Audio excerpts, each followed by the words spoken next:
Yahuwah is the awesome Yah. There is none like him. With him we win. He's our champion. With him we can lose. We always win. He's our champion.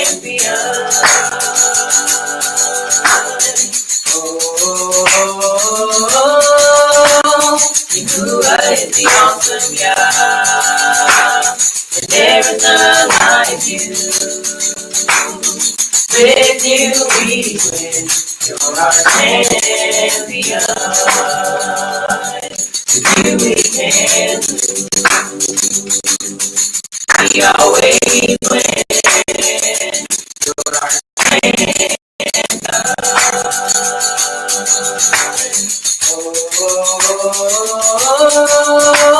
Yahuwah is the awesome Yah, and there is none like you. With you we win, you're our champion. With you we can lose, we always win. You're our champion.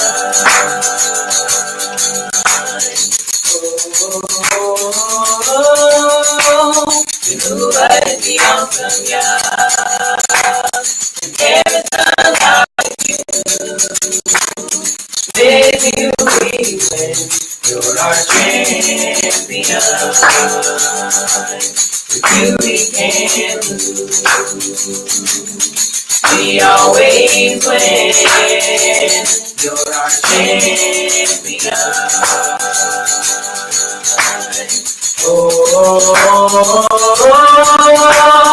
Yahuwah is the awesome Yah, and there is none like you.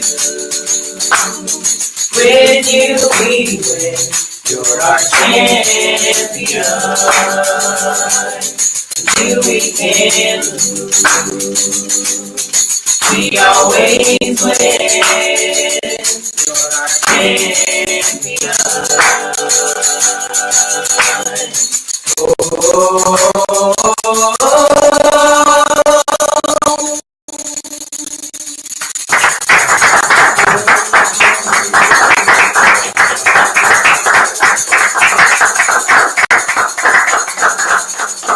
Great rising as we have gathered here today in this our Shabbat service, Yom Shabbat, a day to commemorate and a day to celebrate our time of rest and the rest of Abba Yahuwah. We truly do Todah him for what he's doing in our lives, what he's done in our lives, and what he is yet going to do. As we gather together today, once again to celebrate a time of rest, to celebrate that what he has given unto us, his people, to grab back that what was taken from us while we were outside of truth. So on today, we want to just give him Todah for what he's done, what he's doing, what he's yet going to do. Come on, put your hands together and just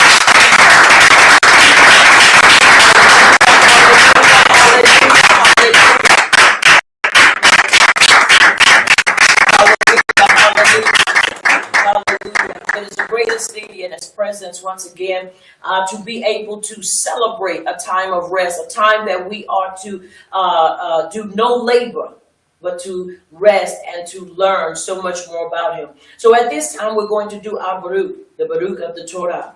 Repeat with me, Baruch Yahuwah. Baruch Yahuwah. The Baruch one. The Baruch one. Baruch is Yahuwah. Baruch is Yahuwah. The Baruch one. The Baruch one. For all eternity. For all eternity. Baruch atah. Baruch atah. Yahuwah. Yahuwah. Our supreme one. Our supreme one. King of the universe. King of the universe. Who selected us. Who selected us. From all the peoples. From all the people. And gave us. And gave us. His Torah. His Torah. Baruch atah. Baruch atah. Yahuwah. Yahuwah. Giver of the Torah. Giver of the Torah. And it is so. And it is so. Baruch atah, Baruch atah, Yahuwah, Yahuwah, our Supreme One, our Supreme One, King of the universe, King of the who universe, gave us the Torah who gave us the Torah of truth, and implanted implanted eternal life eternal life within us. within us. Within us. Within us. Baruch atah, Baruch atah, Yahuwah, Yahuwah, giver of the Torah, giver of the Torah, and it is so. and it is so. And it is so. And it is so. Now, at this time, we're going to have the reading of the commandments by Apostle Brown.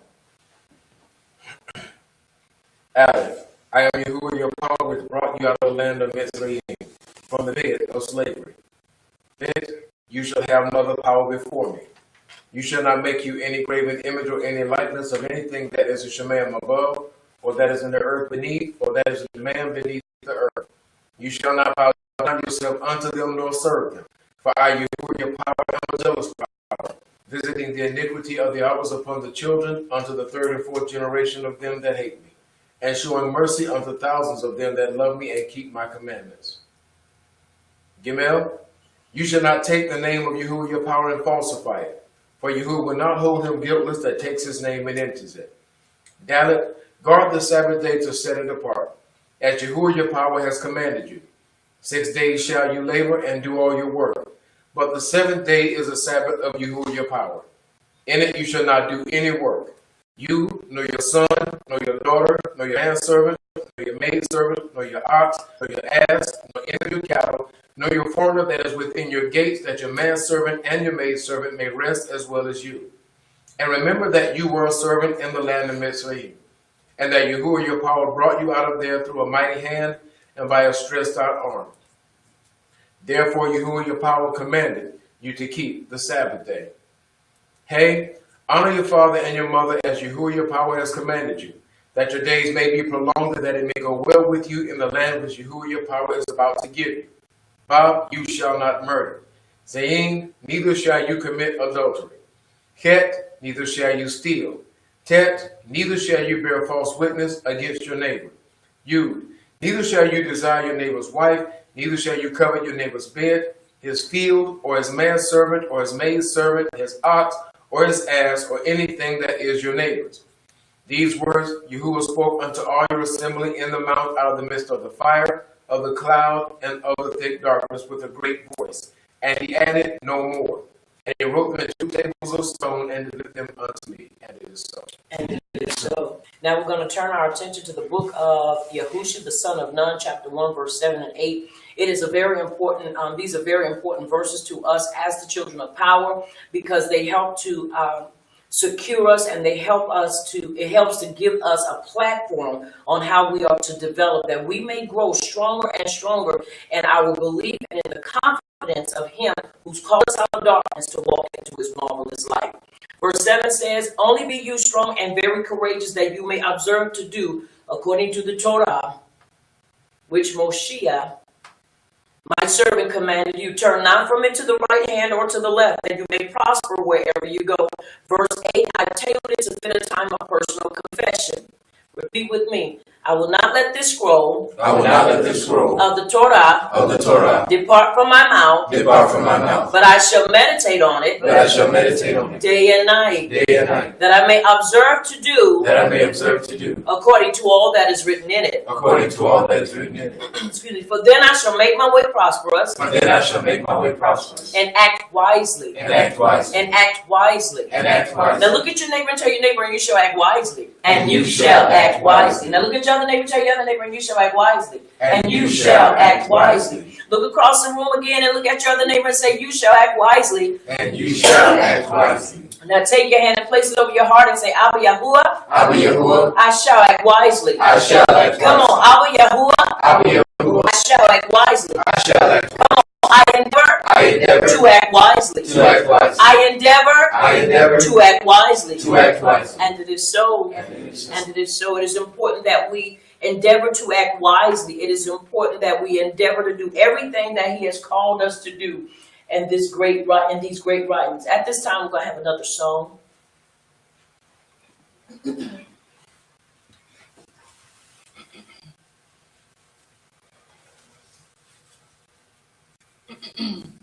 How great is Yahuwah?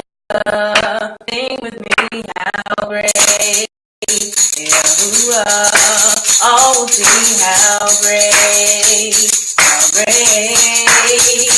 Yahuwah.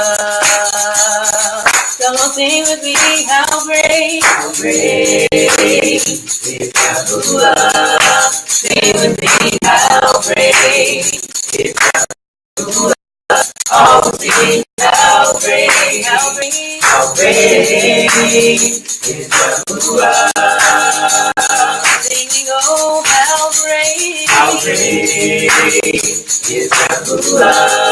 Sing with me, how great is Yahuwah. Oh, sing how great is Yahuwah. You're the name above all names. You're the name above all names. And you are worthy of our praise. And our hearts will sing. Oh, how great is Yahuwah. Singing, oh, how great is Yahuwah.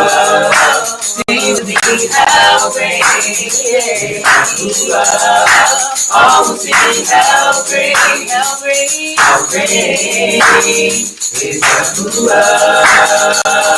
Singing, oh, how great is Yahuwah.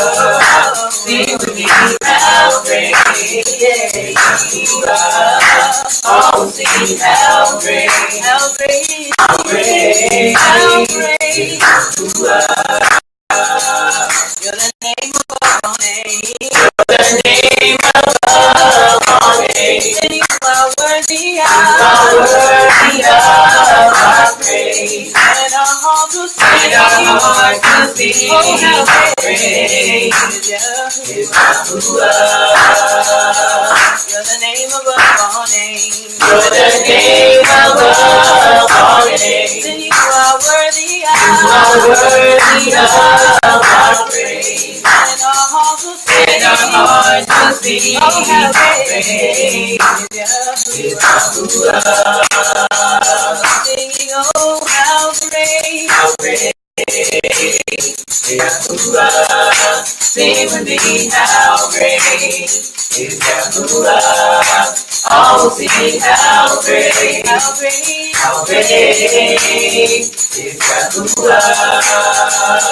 Singing, oh, how great is Yahuwah.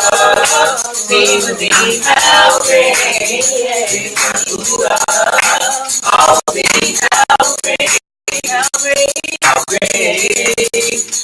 Yahuwah.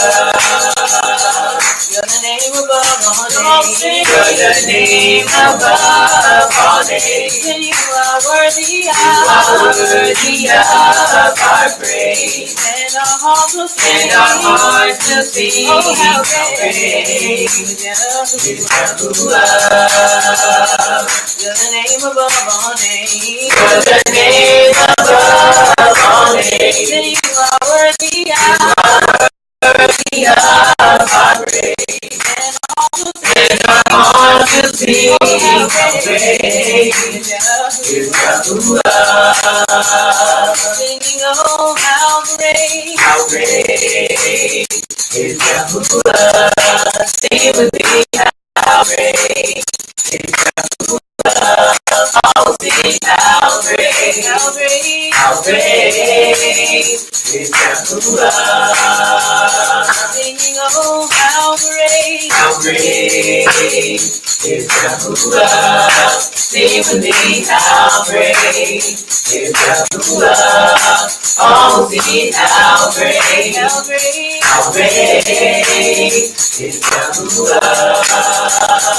You're the name above all names. You're the name above all names. And you are worthy of our praise. And our hearts will sing. Oh, how great is Yahuwah. You're the name above all names. You're the name above all names. You are worthy of our great. And our hearts will sing. And our hearts will sing. Oh, how How great great is Yahuwah. singing, oh, how great. How great is Yahuwah.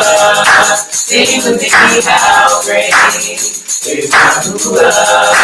Oh, sing how great. How great. How great is Yahuwah.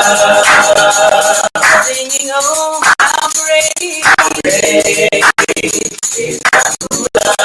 Sing with me, how great is Yahuwah. Oh, sing how great. How great. How great is Yahuwah.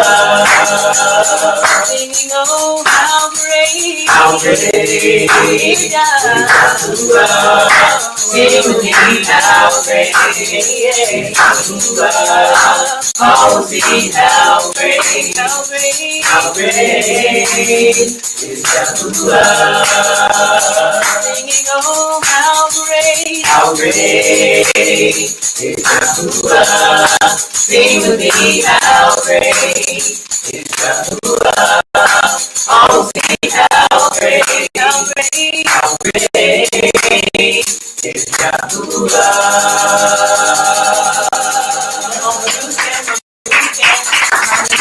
Hallelujah, hallelujah, hallelujah, hallelujah. How great he is. How great you are, how great you are. Hallelujah, hallelujah, hallelujah, hallelujah, hallelujah. Hallelujah, hallelujah. You're worthy, you're worthy. Hallelujah. You're worthy, you're worthy. You're worthy. He is the King of Kings, and we esteem him this great day. Chapter 6 of the book of Devarim, which is Deuteronomy, chapter 6, verses 1 through 15, and it reads, "These are the commandments, the statutes, and the judgments which Yahuwah our power commanded to teach you, that you might do them in the land where you are going to enter and possess it, that you might fear Yahuwah your power to keep all his statutes, his commandments, which I command you, you and your son and your grandson, all the days of your life, that your days, excuse me, may be prolonged. Hear therefore, O Yisrael, and observe to do it, that it may be well with you, and that you may increase mightily, as Yahuwah power of your Abbas has promised you in the land that flows with milk and honey. Hear, O Yisrael, Yahuwah our supreme one, Yahuwah is Akkad. Shema Yisrael, Yahuwah is our Savior, Yahuwah is Akkad. And you shall love Yahuwah your power, your supreme one, with all your heart, and with all your soul, and with all your might. And these words which I command you this day shall be in your heart. And you shall teach them diligently unto your children, and shall talk of them when you sit in your bed, and when you walk by the way, and when you lie down, and when you rise up. And you shall bind them for a sign upon your hand, and they shall be as frontlets between your eyes." I always like to take just a pause right here at this verse, because many of us look at the lives of the Ashkenazi and those that are over in our land. We know many of them that are the Orthodox, and those that are the Jews. They wear the little black box on their head, and they also wear those things wrapped around their hands. Well, you have to understand the real Ibram word for that is to fofo. And it means to bind upon the mind. It does not mean to put the scriptures in a box and put them on your head. What it means is that you're to take the scriptures or take the writings, and you are to bind them, to memorize them, just like Yahusha, the son of Nun, chapter 1, verse 8 says, "Meditate upon it, that you may observe to do according to all that is written in it." When you observe to do all that is written in it, guess what happens? It becomes a part of your lifestyle. And this is what Yahuwah was conveying to them as well as us. Not to put it in a box and put it on your head, but to brand it in your mind. Brand it in your mind, and also in and on your heart. Because whatever is in your heart is going to be brought back to your remembrance. Right. That's right. But they were to get it in their hearts so that it would always be accounted for in the mind, in the lifestyle. So once again, we've got to understand what the emphasis here is to brand it in your mind, so that you'll never forget it. All right, verse 9 says, And you shall write them upon the posts of your bed and on your gates. And it shall be when Yahuwah your power shall have brought you into the land which he swore unto your fathers, to Abraham, to Isaac, and to Jacob, to give you great and goodly cities which you did not build, and houses full of all good things which you did not and wells dug which you did not dig, vineyards and olive trees which you did not plant. When you shall have eaten and be full, then beware. Somebody say, beware. Beware. Lest you forget Yahuwah, which brought you forth out of the land of Mitzrayim, from the bed of slavery. You shall fear Yahuwah your power and serve him, and shall swear by his name. Verse 14, you shall not go after other power of the people which are round about you. That is a command that we are supposed to keep. For Yahuwah your power is a jealous power among you, lest the anger of Yahuwah your power be kindled against you, and he destroy you from off the face of the earth. You shall not tempt Yahuwah your power as you tempt him in Massah. You shall diligently keep the commandments of Yahuwah your power, and his testimonies and his statutes, which he has commanded you. And you shall do that which is right and good in the sight of Yahuwah, that it may be well with you, and that you may go in and possess the good land which Yahuwah swore unto your fathers. And it is so. And it is so. Once again, it's important that we never allow the commandments, the judgments, and the right rulings of Abba Yahuwah to ever escape us. We should never forget his commandments, his judgments, and his testimonies. Never, never, never. Because the moment we allow that to escape us, we will find ourselves vacillating in between truth and error. It is important that we maintain and stick to what he's given to us. That's why it is important. Repetition is important. It is very important. Repetition is very important, because the more we do a thing, the more it becomes natural and becomes, we don't want it a habit, we want it a part of our lifestyle. Because habits can be formed, but they can also be broken. So we don't want habits. We want this to become a part of our lifestyle. So that no matter, where we find ourselves, we are still able to function adequately, because it's a part of our lifestyle. And it is so. And it is so. Let us have a song.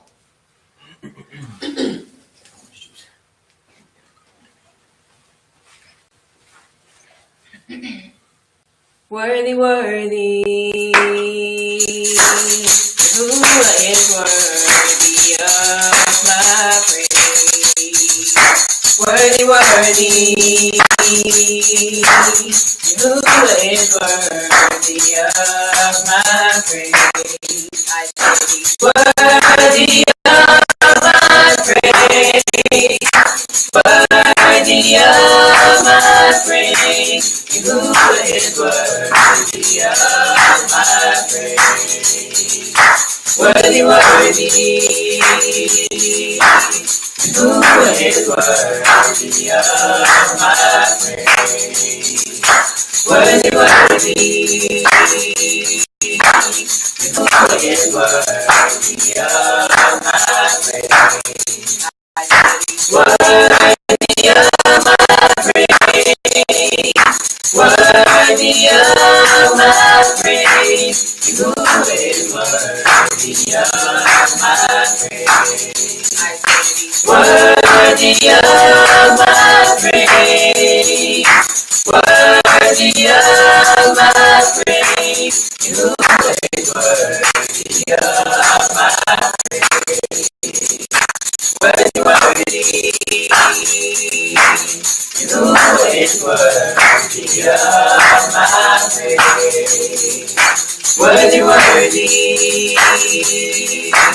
Yahuwah is worthy of my praise.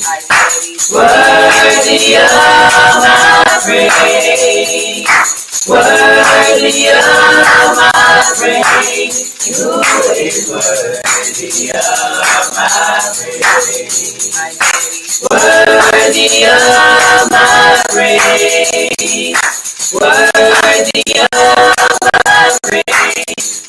Yahuwah is worthy of my praise. Worthy, worthy,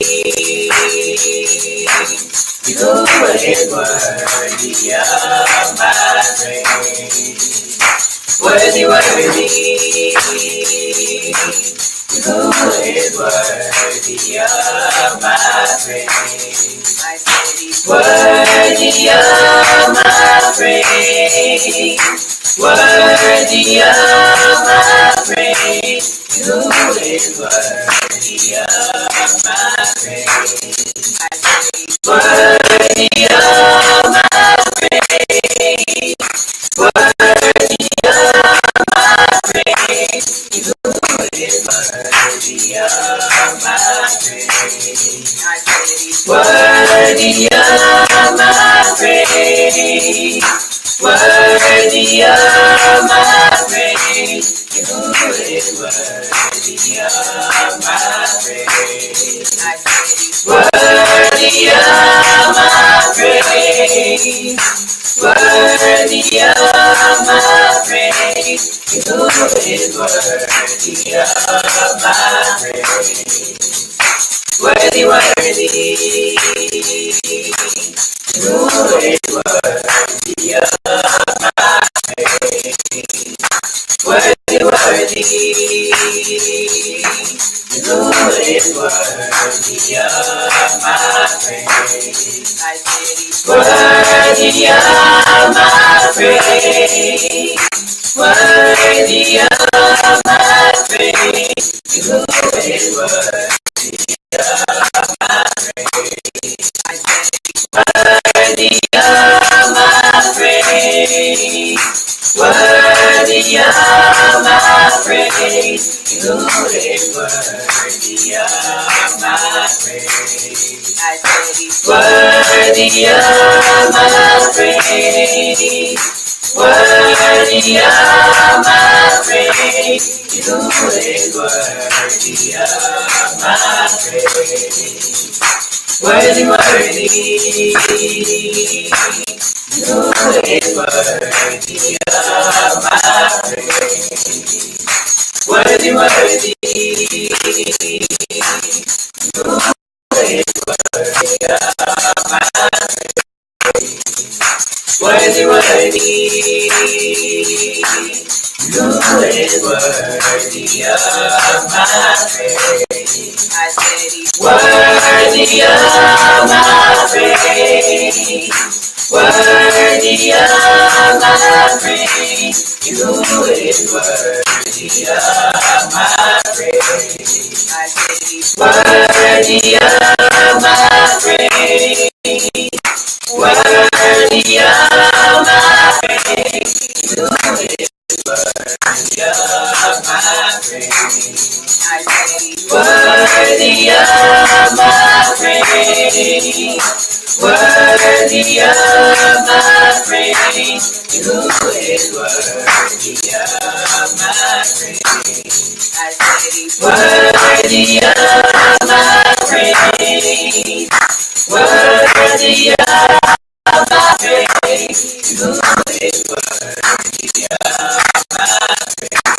I said he's worthy of my praise. Worthy of my praise. Who is worthy of my praise? Hallelujah, hallelujah, hallelujah, hallelujah. You're worthy, you're worthy, you're worthy, you're worthy of my praise. Hallelujah, hallelujah, hallelujah, hallelujah, hallelujah. You're worthy of my praise. Hallelujah, hallelujah. Worthy, worthy, worthy. Hallelujah, hallelujah. Hallelujah, hallelujah, hallelujah. Hallelujah, hallelujah. Hallelujah, hallelujah. Hallelujah. We give you esteem, we give you praise because you are worthy, you're worthy, you're worthy, you're worthy. He is worthy, and we do esteem him. There is no instructions against praising him. There are no instructions that forbid us from praising him, from worshiping him. There are no laws, there are no instructions. And that's why we praise him the way we do. That's why we give him our all, because he is deserving of it, because he's worthy. He's worthy. He woke us out of a sleep of death. So we owe him. Every day we rise in truth. We owe him to praise him. We owe him to give him our very best. We have a saying, we will not rob him of what's due him, and that's praise and esteem. We will not rob him. We robbed him long enough when we were walking in error. And we won't rob him anymore, because he's due our praise. And it is so. Mishlei 15:8, which is Proverbs. The sacrifices of the wicked is an abomination, hateful and exceedingly offensive unto you, Abba Yahuwah. But the prayer of the upright, it is your delight. Mishlei 3:4. So shall we find good understanding and high esteem in the sight of judgment of Yahuwah and man. And it is so. Tehillim 34:15, which is Psalms. The eyes of Yahuwah are upon the upright, and his ears are open unto our cry. Verse 17, the upright cry, and Yahuwah heareth, and delivereth them out of all their troubles. Acts 1:8, but we shall receive power after that the Ruach HaKodesh is come upon us, and we shall be witnesses unto him both in Jerusalem and all Judea and Samaria and unto the uttermost parts of the earth. And it is so. Tehillim 1:1. Youth is the man that walketh not in the counsel of the unrighteous, nor standeth in the way of sinners, nor sitteth in the seat of the scornful, but his delight is in the instructions of Abba Yahuwah, and he doth meditate upon it. And it is so. Ibram 11:6. But without belief it is impossible to please him. For he that cometh to Yahuwah must believe that he is, and that he is a rewarder of them that diligently seek him. It takes belief to be odd, obedient, diligent, discipline, and it is so.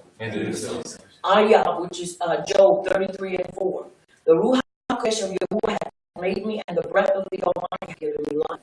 Micah 4:8. But truly I am full of power by the Ruach HaKodesh of Yahuwah, and of judgment and of might, to declare unto Yaakov his transgression, and Israel his sin.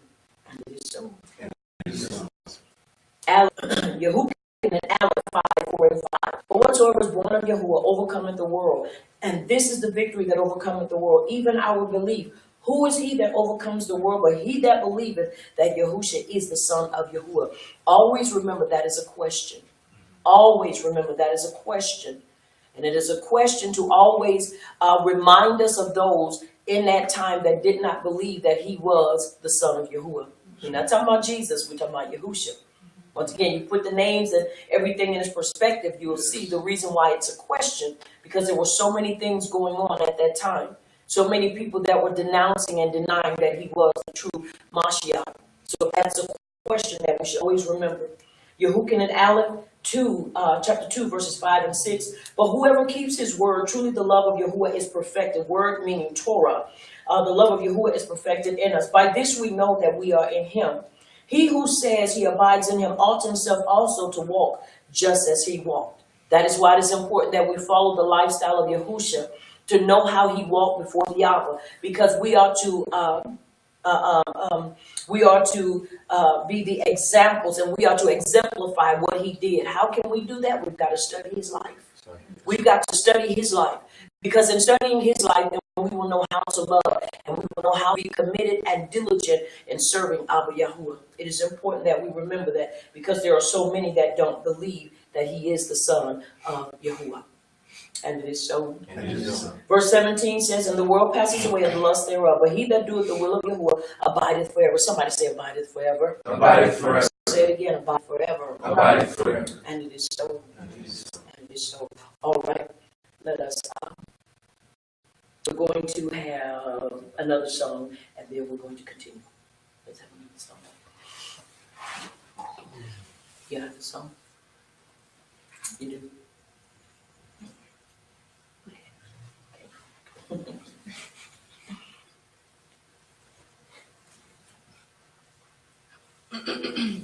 You I lift your name on high. You I love to sing your praises. I'm so glad you're in my life. I'm so glad you came to save us. You I lift your name on high. You I love to sing your praises. I'm so glad you're in my life. I'm so glad glad you came to save us. Yahuwah, I lift your name on high. Yahuwah, I love to sing your praises. I'm so glad you're in my life. I'm so glad you came to save us. You came from heaven to earth to show the way from the earth to the stage. My debt you paid from the stage to the grave, from the grave to the sky. Yahuwah, I lift your name on high. Yahuwah, I love to sing your praises. I'm so glad you're in my life. I'm so glad you came to save us. Yahuwah, I lift your name on high. Yahuwah, I love to sing your praises. I'm so glad you're in my life. I'm so glad you came to save us.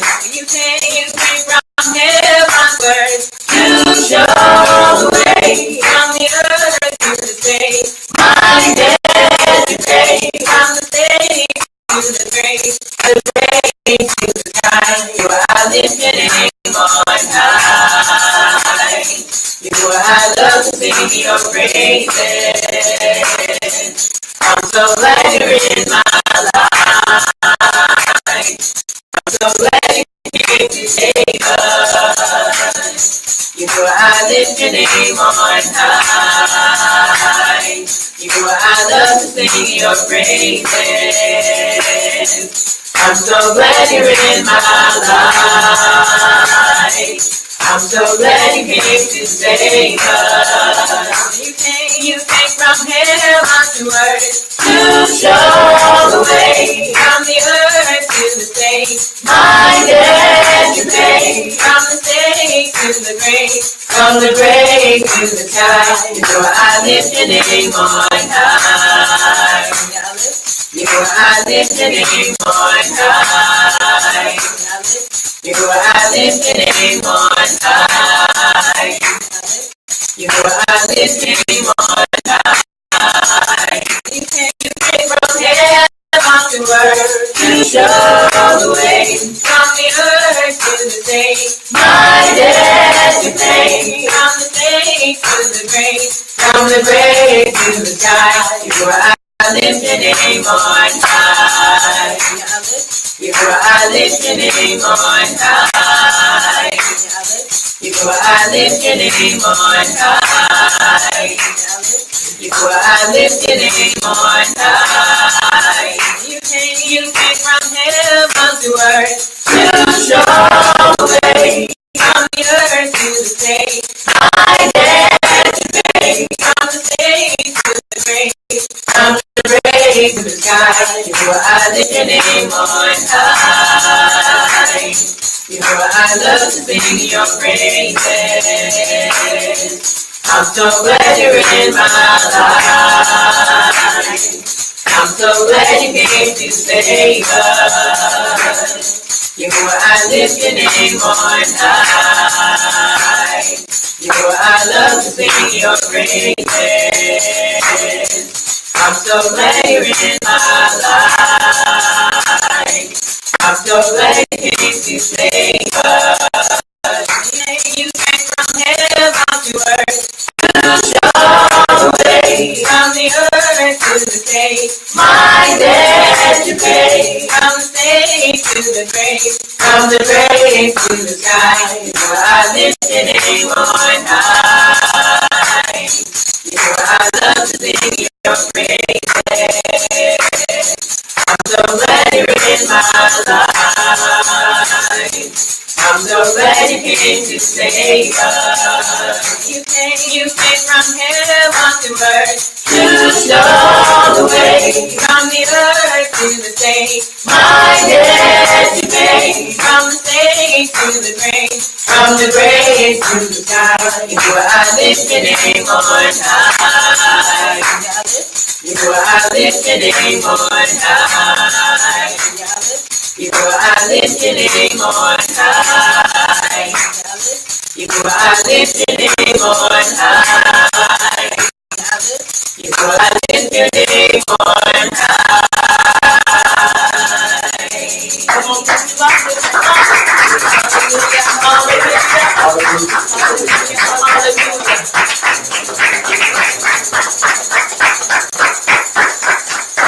lift your name on high. Hallelujah, hallelujah. I lift your name on high. It ought to be a part of our lifestyle. It ought to be our lives to lift him up and to esteem him because he came to show us the way. He allowed his son Yahushua Mashiach to show us how to live, how to give thanks in the right manner, how we are to govern our lives. And we owe him. We owe him. We owe him. We owe him. We owe him our lives.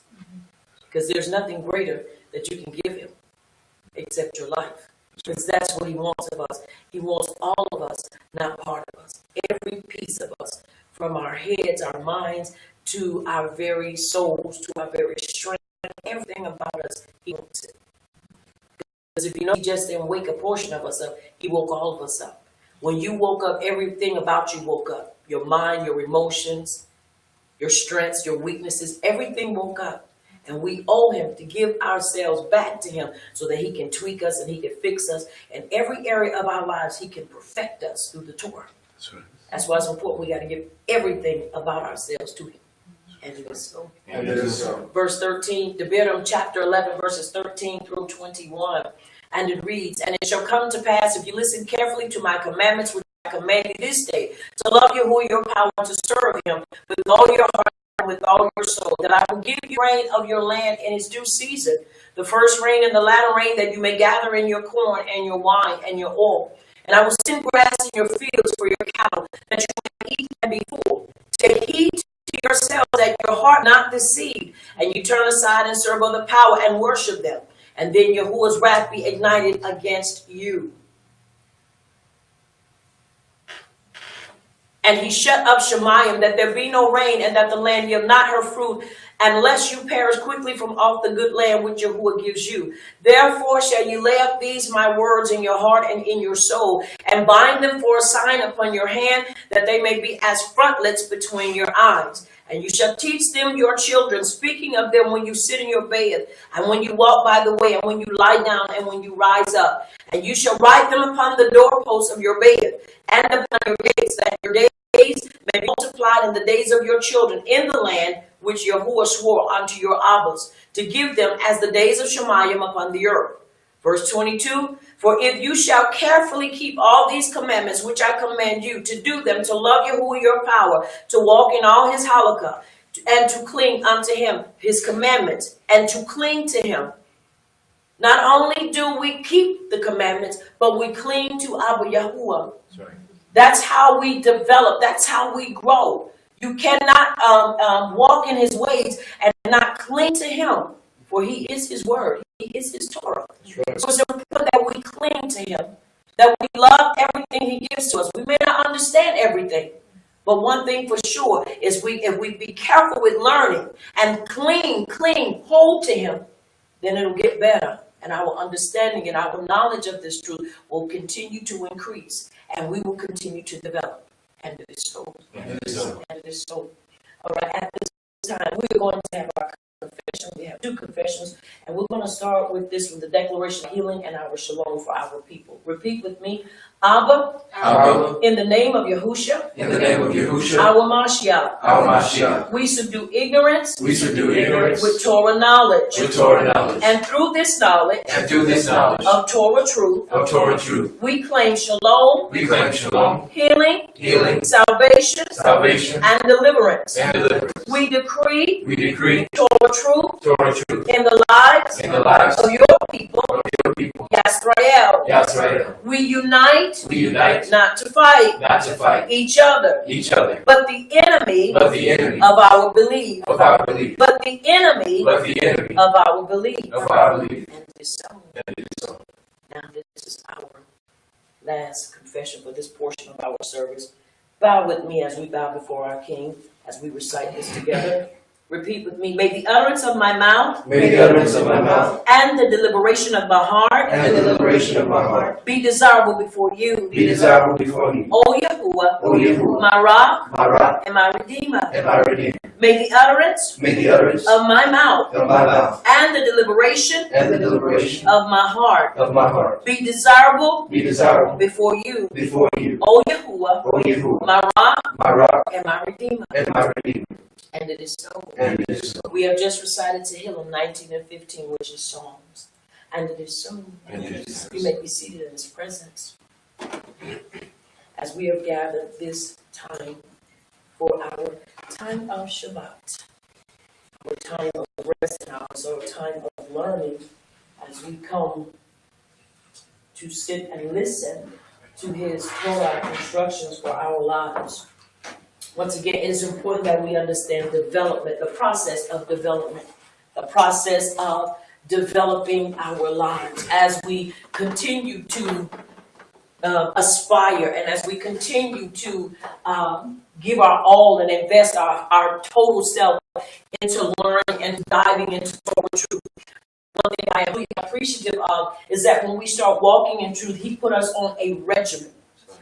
He put us on a regimen. You know how, excuse me, if you're on a diet or if you are basically preparing yourself for any type of change, well, then you change certain things so that you can make sure that you are following the instructions so that you get the results that you're looking for. Now, once again, we are on a regimen that is helping us to develop our lives. Romans 12 and 2 says, and be ye not conformed to this world, but be ye transformed by the renewing of your mind, that you may present that what is right and excellent in the sight of Abba Yahuwah. How can we do that except we have a regimen that teaches us and that develops us and cultivates us, so that we can truly become the people, the children of power that He is expecting us to be.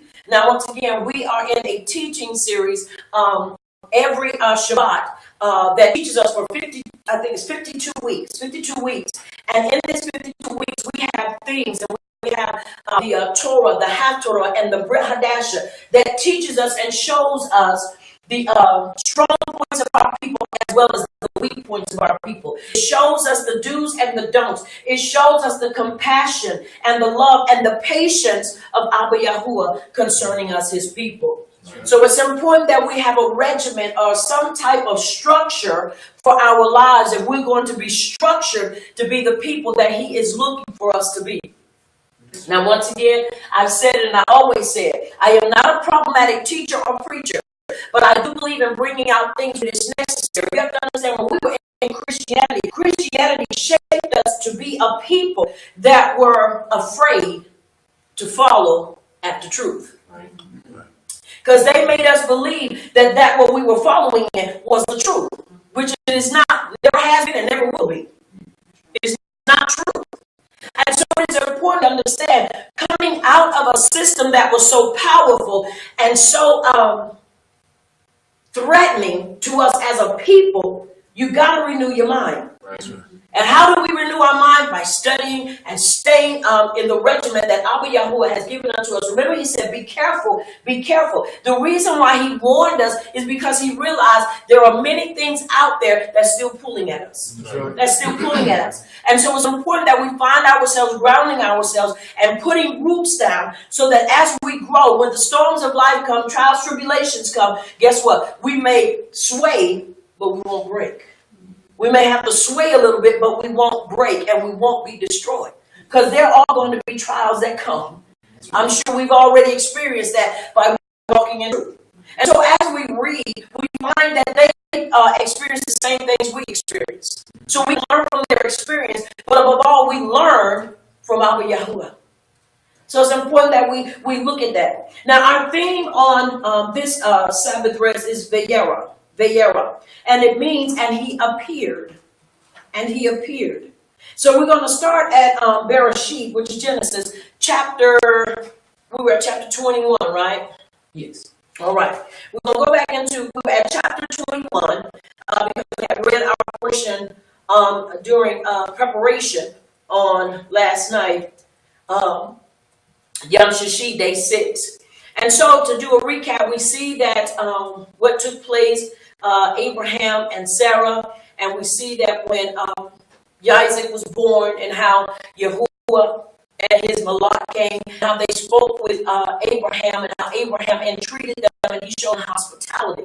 And how Lot ended up leaving Gomorrah, Sodom and Gomorrah, because of the filth and because of everything that was taking place. And how amazing it was that Yahuwah would confide in Abraham and tell him what his plans were.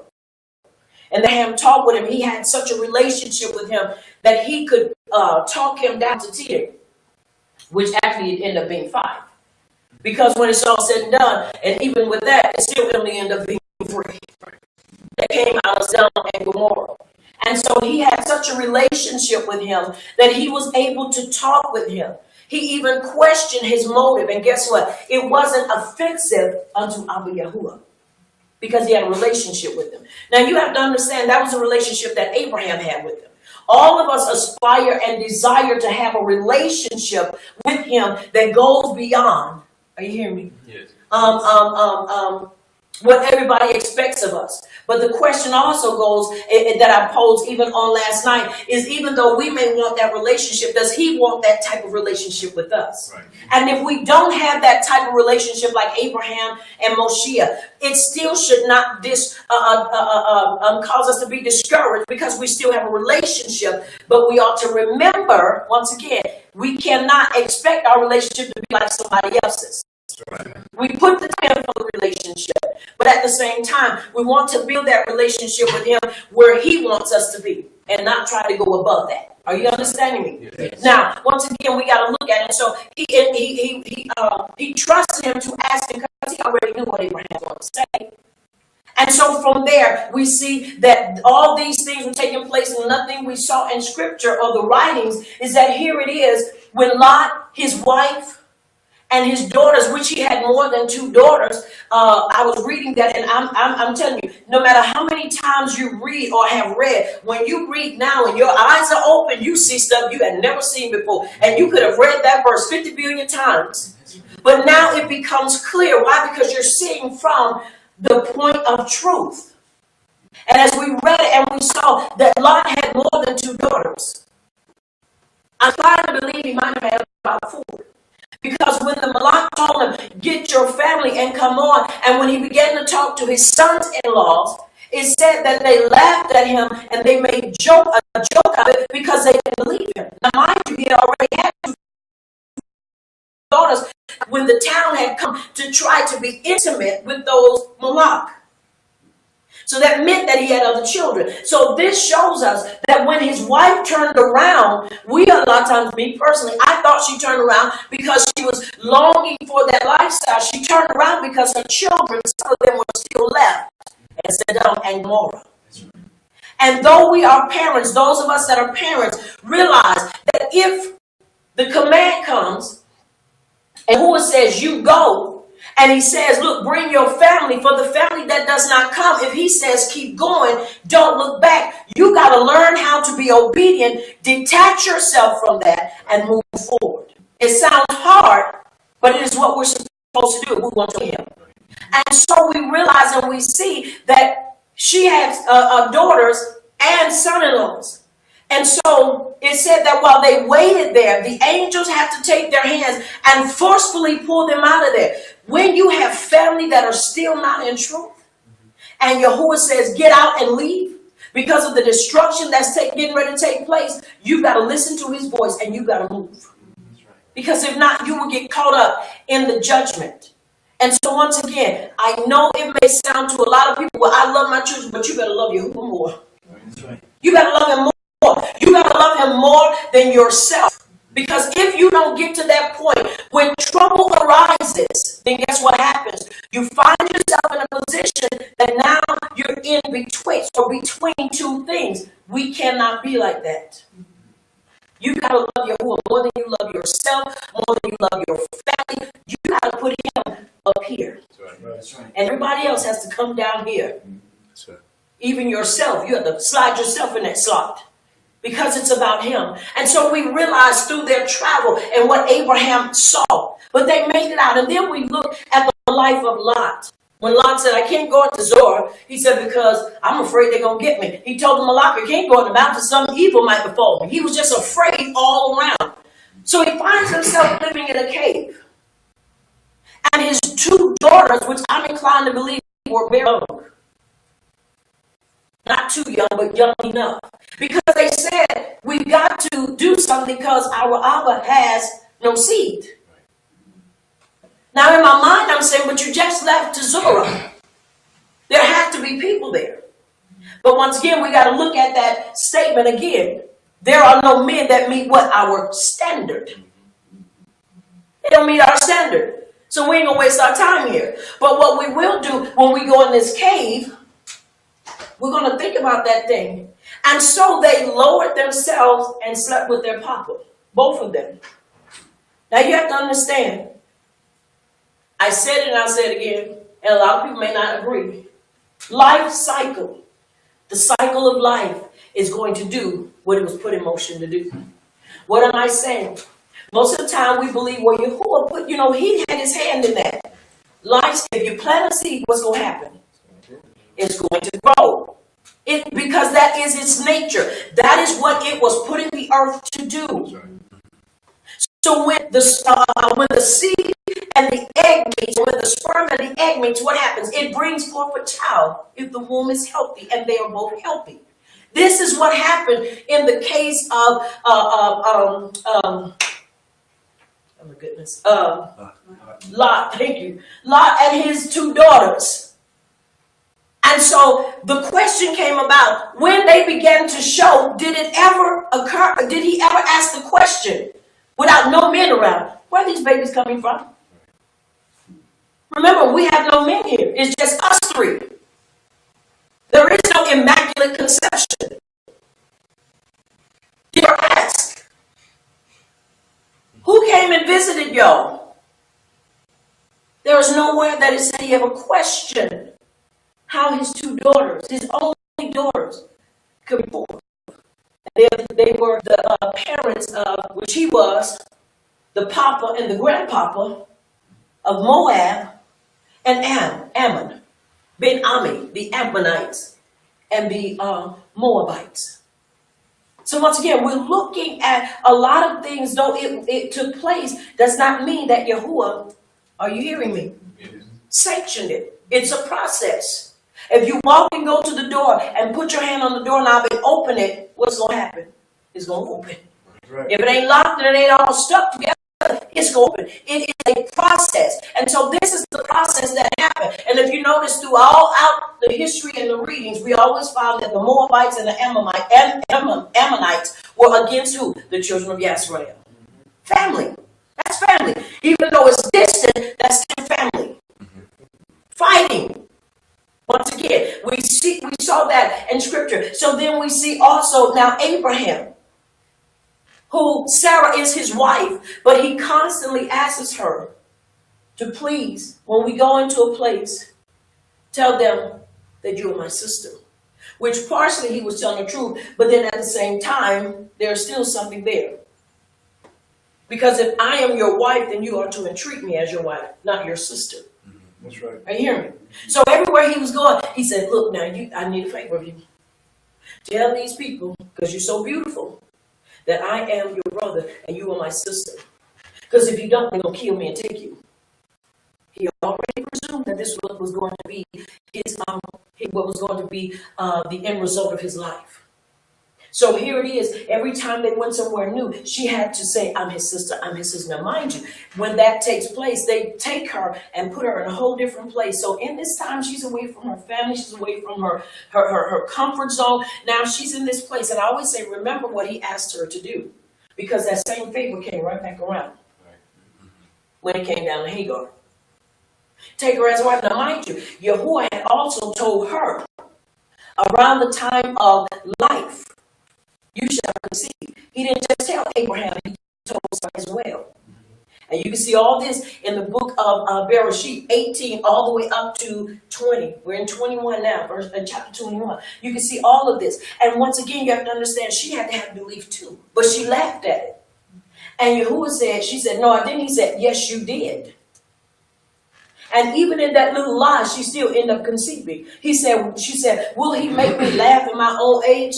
And when Isaac was born, what did she do? She laughed. She laughed. So once again, we have to look at what is taking place. The character. Look at how they entreated Yahuwah and how he entreated them. These are some of the things that are so important to us as a developing people.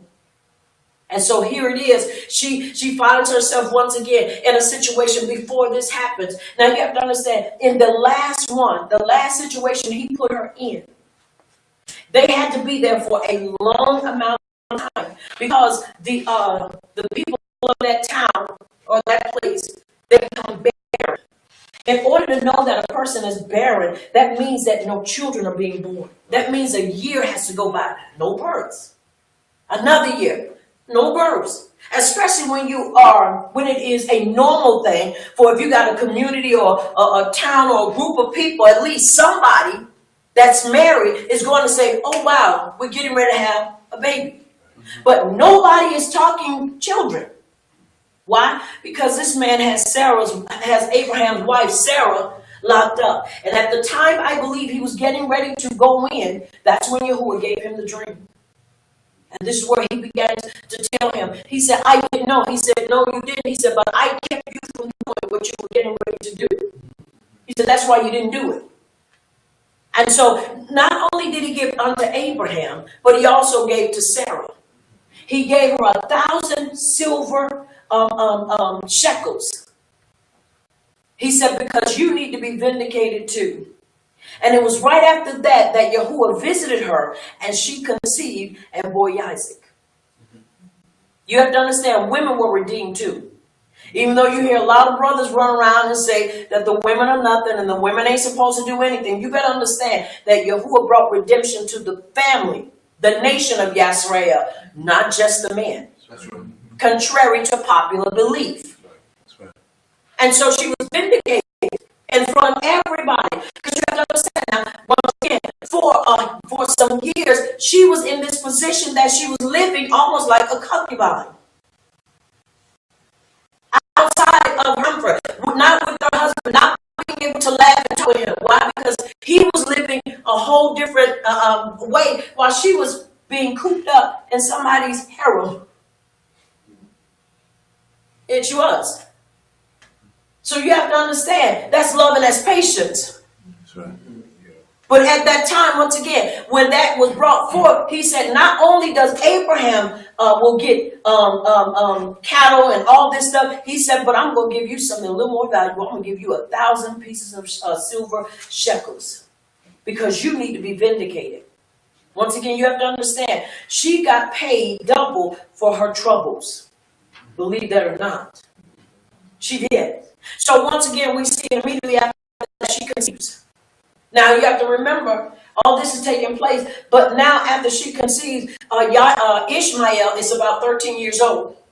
Now remember, Sarah is the one who asked him to take Hagar to be his wife. Why? Because she staggered. The scripture doesn't say it. But you have to understand, why would I say she staggered? She staggered because she brought a woman in to carry his seed. Because evidently, I like how I always use him because he the one brought it out. How Sean said it. He said, I believe that she wanted to test and see if he was still able to function and bring forth. So she brought in a younger wife. Now mind you, once again, the promise was not given to anybody outside those two. She heard it just as well as Abraham, but she had to bring somebody else in. And by doing so, it caused trouble. Because on the day that he was weaned and they were celebrating him, Ishmael stood. And as he was watching him, now mind you, this is a baby that's about 3 or 4 years old, who's a 13 or 14-year-old, who stood out and basically made the gesture with a bow and arrow as if to take him out of here. And it was at that point that Sarah said, oh no, get him and his mama up out of here. He will not be with us, and he will not be on the have the covenant like Isaac. Now you have to understand something. You have to be able to understand that is a threat. He threatened the covenant child. And she said, no, he's got to go, him and his mama. I don't care what they have or what they don't have. Now, once again, the question comes, my personal question, is that if he had not done that, would she have considered letting him stay there?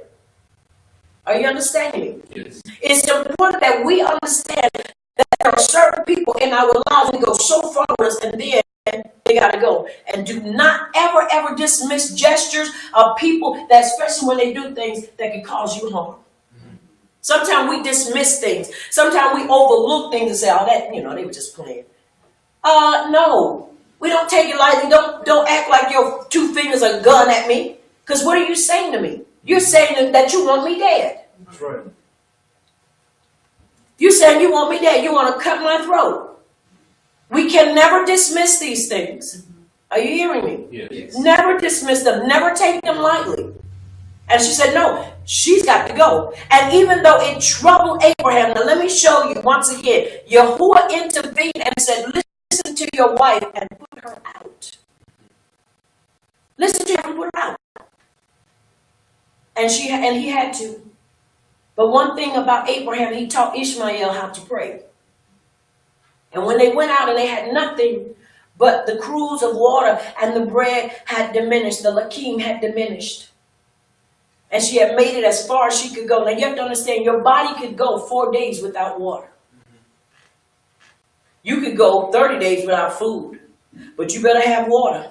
You can go 40 days without food, but unless Yahuwah has put you on a special consecration, after 4 days, your body will begin to shut down without water.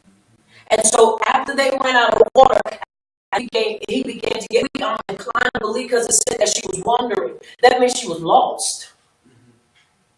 And she put her baby under the Etzem, the tree, and she didn't want to see him die. And as she began to cry, Yahuwah asked her what was wrong with her, and he told her. But he heard the cry of Ishmael because Abraham taught him how to cry out to Yahuwah.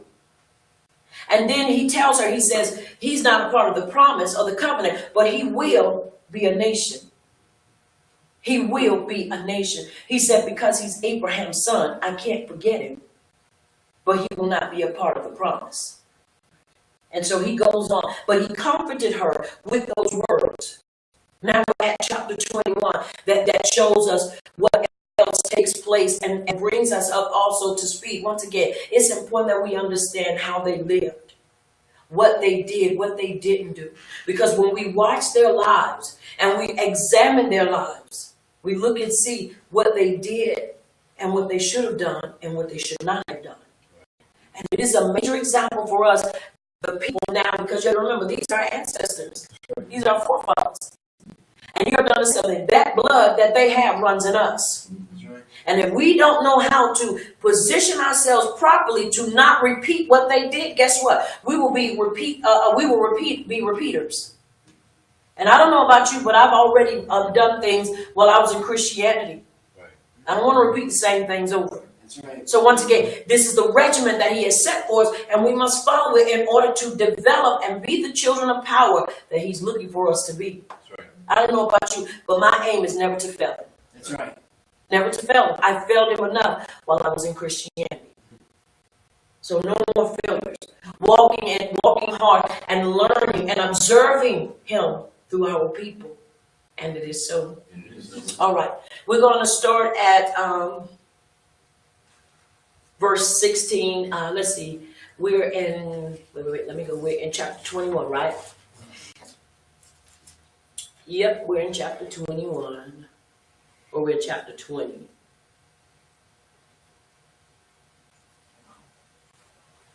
Yeah. 21. We're in chapter 21. And we're at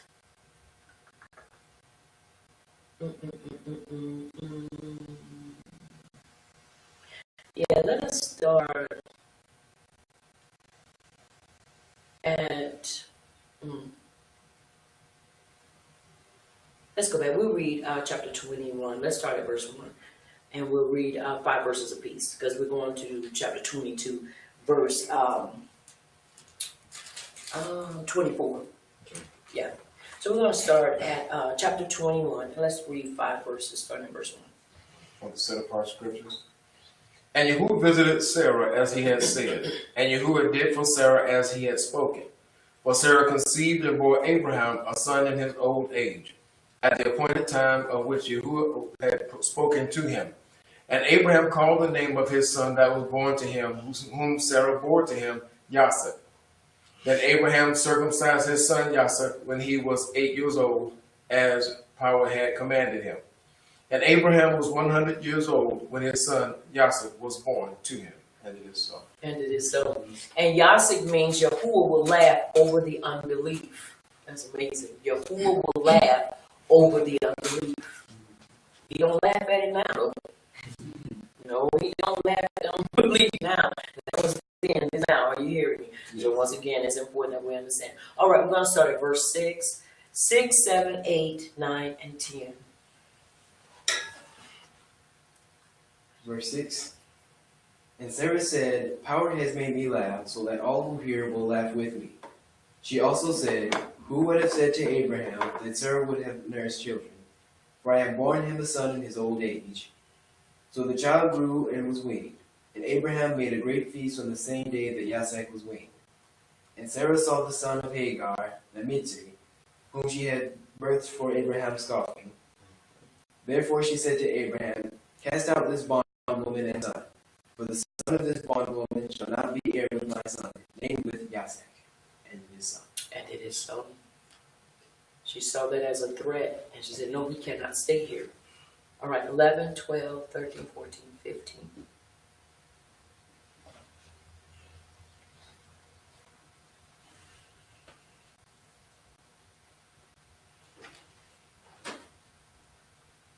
And the matter was very displeasing in Abraham's sight because of his son. But Yahuwah said to Abraham, Do not let it be displeasing in your sight because of your offspring, or because of your maidservant. Whatever Sarah has said to you, listen to her voice. For in Yasek your descendant shall be called. Yet I will also make a nation of the son of the maidservant, because he is your seed. So Abraham rose early in the morning and took the king and the skin of Ma'am, and putting it on her shoulder, he gave it to Hagar and the boy, and sent her away, and she departed, and wandered in the wilderness of Beersheba. And the male in the skin was used, and she placed the boy under one of the shrubs. And it is so. And it is so. Once again, we're seeing the life, we're seeing everything that's taking place. All right, 16, 17, 18, 19, 20.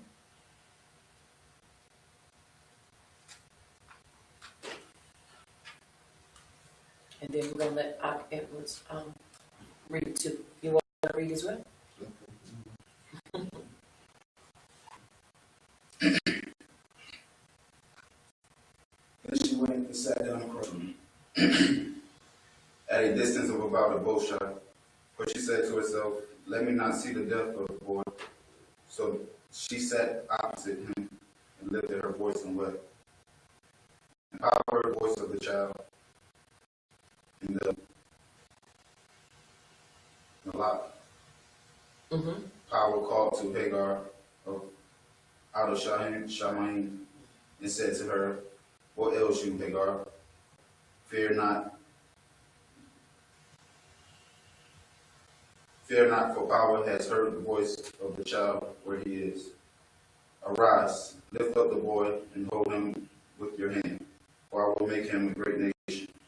And Power opened her eyes, and she saw a well of Maim. Then she went and filled the skin with Maim, and gave the boy to drink. So Power was with the lad, and he grew, and dwelt in the wilderness, and became an archer. And it is so. And it is so. So he was doing just what he was acting out. It was in him. He's an archer.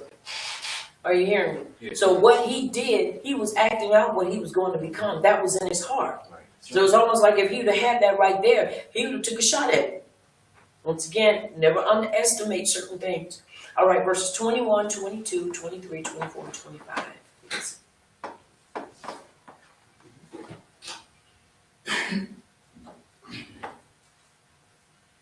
He dwelt in the wilderness of Paran, Mm-hmm.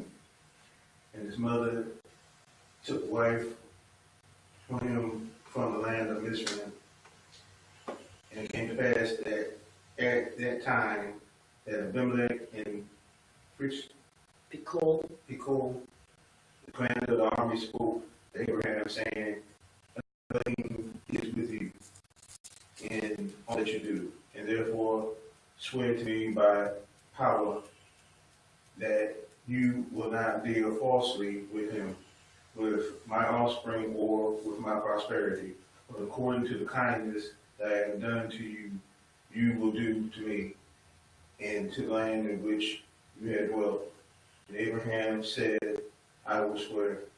And Abraham rebuked Abimelech because of the well which Abimelech's servants had seized. And it is so. And it is so. And once again, he comes to him at that time that Abimelech and Pichol, the commander of his army, spoke to Abraham, saying, "Power is with you in all that you do. Now therefore swear to me by power that you will not deal falsely with me and with my offspring." He's not talking about what's happening now. He said, look in the future, don't do me wrong. Don't come and stab me in the back with my offspring or with my posterity, but according to the kindness that I have done to you, you will do to me and to the land in which you have dwelt. Then Abraham said, "I will swear." Then Abraham rebuked Abimelech because of a well of Maim that Abimelech's servants had seized. In other words, they had stopped them from being able to use the water. They sitting there talking, and the whole time while this is going on, there was somebody getting involved and seizing up the water. That's what it is. You have to understand, in that time and even now, one of the greatest things that we need more than anything else is water. You can't live without water. You can survive without food for a long time, but you cannot survive about 4 days without water. And that is the truth, because your organs begin to seize up, and everything in your body begins to shut down because you need to have water. It's important that we have water. Very important. Very important that we have water. Are you hearing me? Yes. And so water is important as a hot commodity. And if you notice in that time when they made contracts and deals, what did they do? They swore on it. Because you have to understand that was an agreement. Nowadays we take written contracts, and sometimes even those written contracts don't mean anything. Because you still got to go to court for 3, 4, and 5 years to fight people, even after they put their signature on it and have made an agreement. You still got to fight people. Right. And heard about that lady. We watch movies. We are connoisseurs when it comes to movies, because I like using movies as analogies and using them as references and so forth. But the movie Matrix and what was it? What's the one with what am I naming? Terminator. Now Terminator had what, 4? It went beyond a trilogy. It went to 4 of them, I think. 4. Now there was an Ibram lady who wrote those Matrix, and you notice it took her 7 years to get what was hers. 7 years. So that tells you, even in the day and time we live in, writing and people swearing and all that, people with their writing so forth, and putting contracts. Sometimes that stuff it doesn't even matter, because people still do what they want to do. But one thing about us as a people, we are to never go to the world system. Even though I know when you're dealing with worldly people, you have to sometimes when you're dealing with worldly people. But when it comes to us as a people, we have disagreements. We're supposed to go to those that know how to sit down and judge a situation based upon the Torah and based upon the evidence. Because if we take our stuff to the judicial court, most of the time, you're going to wait just like everybody else. And it just depends on how they feel, if they're going to rule rightfully or wrongfully. Once again, it's important that we understand. But here it is. He made him swear. He said, "I swear," because you have to understand, in that time, they took that very seriously, that if you swore and you did not uphold to that, guess what happens? You would die. See, because when they made a covenant contract, contract, you got to understand how they made it. Most of the time when they made certain contracts, that man would take his hand and place it on the man's thigh. Now you have to understand when he says thigh, he's talking about his loins. That meant that if he breached that contract, that his seed would be cursed. See, people don't go for that because, see, you be serious about that. No, because I don't want nothing I have cursed. So they will say, if I swear to you, you're going to do this, right? Because if not, this is the judgment that's going to fall you. They believed in what they said. And see, even though Christianity taught us that you could not swear, even in the commandments, it says that you could swear by his name. But you better understand, if you ever put your mouth out there and swear by his name, you better move heaven and earth to make sure that if you swear by his name, you do it. That's right. Christianity twisted it and said, you ain't supposed to swear by his name. But in the scriptures, in the commandments, it said that you can swear by his name. But you have to understand, the repercussion of that is that if you do that and you don't follow through, you're going to be the one that paid the consequences. Because you just used his name wrongfully. So it's important that we understand. They took contracts and their words very seriously. We need to do the same thing. Whether write it or whether you put your word out there. If you put your word out there, hold up to your word. Right. And if you can't do it, then be straightforward and say, look, I just couldn't do it. Don't wait. Don't make nobody wait for you 3-4 weeks in that respect, and then they don't know what's going on. And then in 3 or 4 weeks, you want to come and approach them and say, "Well, this is what happened." Okay, that now becomes a lie, because you waited. You extended something that you didn't ask for. Always let your word be your bond. If you want to say, if you're going to do it, then you better make sure you do it. It's important. Once again, we look at their lives, and so look at what happens when we read what takes place afterwards, because he rebukes him because of what took place. All right, let's read 26, 27, 8 to 9, and 30.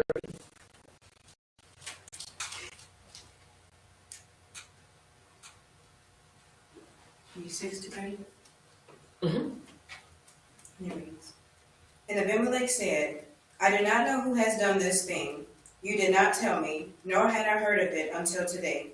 So Abraham took sheep and oxen and gave them to Abimelech, and the two of them made a covenant. Now, once again, let's look at how they solved this. They didn't go brawling, they didn't separate, and I'm going to tell my people, and you're going to tell your people, and then this is going to turn into an all-out brawl. Look how they settled the issue. He said, I haven't heard of it until today. And so Abraham took sheep and oxen and gave them to Abimelech. And the two of them made a covenant. They made the covenant. They settled it. Most of the time you have people on the bottom doing a whole lot of scuffling. It's because they don't see leadership coming in and making agreements. Right. If you don't see it up top, then you really, most of the time, they say, well, then I got to come in and I'm going to do something about it. But they made a covenant. They made an agreement.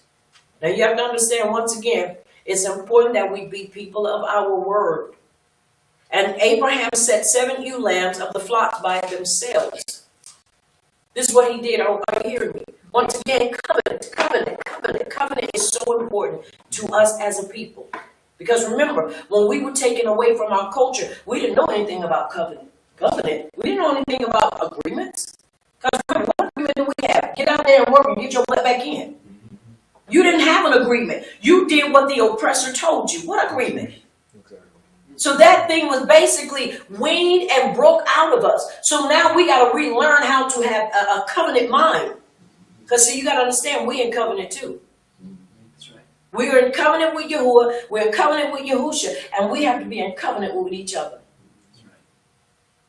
That would help if we would understand a lot of the confusion to be dispelled. If we would walk in that. And it is so. Yeah, it is so. All right, come on, finish reading for me. Verse 28. And Abraham set 7 ewe lambs of the flock by themselves. Then Abimelech asked Abraham, what is the meaning of these 7 ewe lambs which you have set by themselves? And he said, you will take these 7 ewe lambs from my hand, that they may be my witness, and that I have dug this well. And it is so. And it is so. You know, 7 is what? The number what? Completion. It's the number of completion. So he's saying, you're going to take them from my hand, know that I dug this well. In other words, I want you to know that I have nothing to hide. Right. Who going to give money up front first? Who going? That's my well. What am I going to pay you for my well? But you have to understand, integrity. That's right. Integrity. Morals, ethics. That's So I'm going to do what is right. These are the things that we need to learn. These are the things that we need to grab and hold to us as a people. Once again, I believe, I said and I'll continue to say that we should buy from one another and that we should support one another in our business. But we got to be people of integrity on both sides. Right. I can't come to your shop and buy from you and you won't give me the customer service that I deserve. You want me to pay $100 for this, but your customer service is at $2. We can't do that. That's not right. So instead of me leaving, we need to talk and we need to come together and make an agreement. You need to let me tell you what I don't like. Now, once again, and we got to use wisdom. You can't go in there and be foul and be disrespectful to the people that have the business. Because you can't come in there being all off and think they're supposed to give you that kind of customer service and you don't deserve it. That's right. It is a mutual agreement. Right. I need to be able to come in and support you with a mentality that says, I'm here to support you and not try to get anything for free. If it is worth it, I'll buy it. But customer service better be with it too. Because I'm not going to dismiss, oh, the stuff is good, but the customer service is horrible. Oh, no, because see, I'm paying you for a service. Exactly. And you are giving me, you are rendering that service. But if you don't render the service, I can't support you. And that's one of the things about us, when we get in businesses, we feel like, well, they come in because they want something. Even negotiating. Learn how to negotiate. If it's a little too high, then negotiate. Let's get to a place where we say, okay, well, what if you can kind of, let's look at the price. Let's do a search. That's why you have, whenever you get ready to do business, anybody know anything about business, whenever you get ready to do something, you always do a research of what that is. You evaluate. You go and see what is the market for it, so that you can make sure you're not too high. You definitely don't want to be too low, but you want to be a place to where you're able to sell your merchandise at a comfortable and at a right rate. You don't ever want to go above that. Because if you do, you won't have people. I've gone to places, and I'm getting back to my lesson, to where you go and you look at this, and it could be just say a hairbrush. Same basic hairbrush. You go here, it's $250. You go here, it's $450. And I'm like, what is it? Is it the geographical location? I'm wondering, because we was at the store last night and we were talking about different prices, even in South Carolina. Certain stores you go to, the prices are totally different. Mm-hmm. And I know it deals with the demographics, it deals with the locations and all that good stuff. But that's why, once again, you have to do your research. Where are you going to put your building if you're going to have a building? So that when you do what you're going to do and you're going to offer a service, you make sure that you're able to meet the needs of those people that you want to serve. Right. That's what makes a beautiful relationship, working relationship. That's right. And notice, they didn't put in certain places the BMW factory or plant. They put it in different areas because that's where they want to bring the money. All those major factories that have or that pay really good, they wanted to make sure they put it in a place that those people in that area could make that money. Because they know the ones that's going to buy their merchandise. Once again, we got to have the same mindset, but then we got to also think about our people. If we're coming up and you're dealing with a people that's struggling, don't make the struggle worse. That's right. Don't make it worse. Make sure you are able to help. As we increase and as we build, wisdom says you increase when people increase. Right. But see, when we start with capitalism, that's what capitalism is that somebody's got to be poor and broke in order for somebody to be rich. Right. That's not what we about here. That's not what we do. Right. That's not what we do. They always jack the prices up right when there's something to happen. Right. You don't do that. You increase when the people increase. You don't bring increase when there's a deficit. Right. But they do the opposite. Why? Because they play the mental games. Yeah, right. That's why we can't get caught up in that. And once again, this is when we look in the scripture and we see how they communicated, how they dealt with one another. Once again, you have to understand this is still business. They're talking about a well that brings forth water. Right. It's a necessity. It's a need. But this is a business transaction that's taking place. Right. And they didn't let people. That's why he rebuked him, because he had the authority to do so. And he said, I didn't know. That meant that if I would have known, I would have handled it. That's right. But Abraham stepped up and said, but I'm going to still show you in good belief that this is mine and give you the 7 ewe lamb. That's business. That's a high standard of business. That's right. That's right. All right. 31, 32, 33, 34. Thus they made a covenant at Beersheba. So Abimelech rose with Phicol, the commander of his army, and they returned to the land of the Philistines. Then Abraham planted a tamarisk tree in Beersheba, and there called on the name of Yahuwah, the everlasting power. And Abraham stayed in the land of the Philistines many days. Chapter 22, and we're going to read verse 24.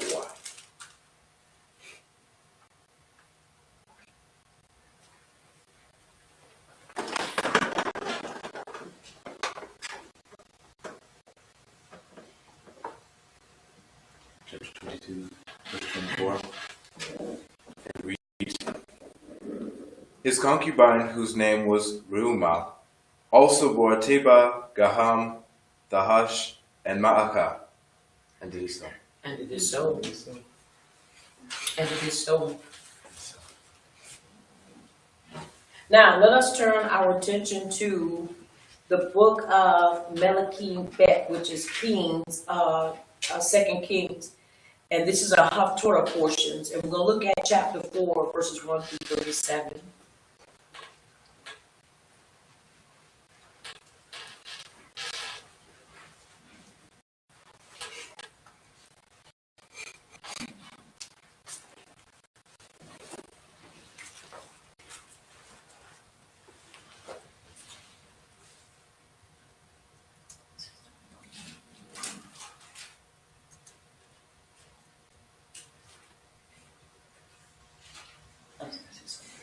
All right, when you have it said, it is so.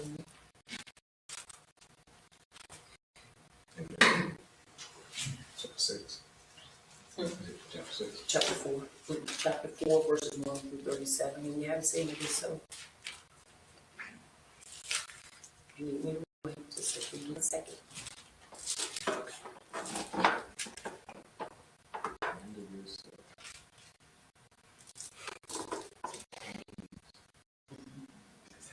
Chapter 4, verses 1 through 37.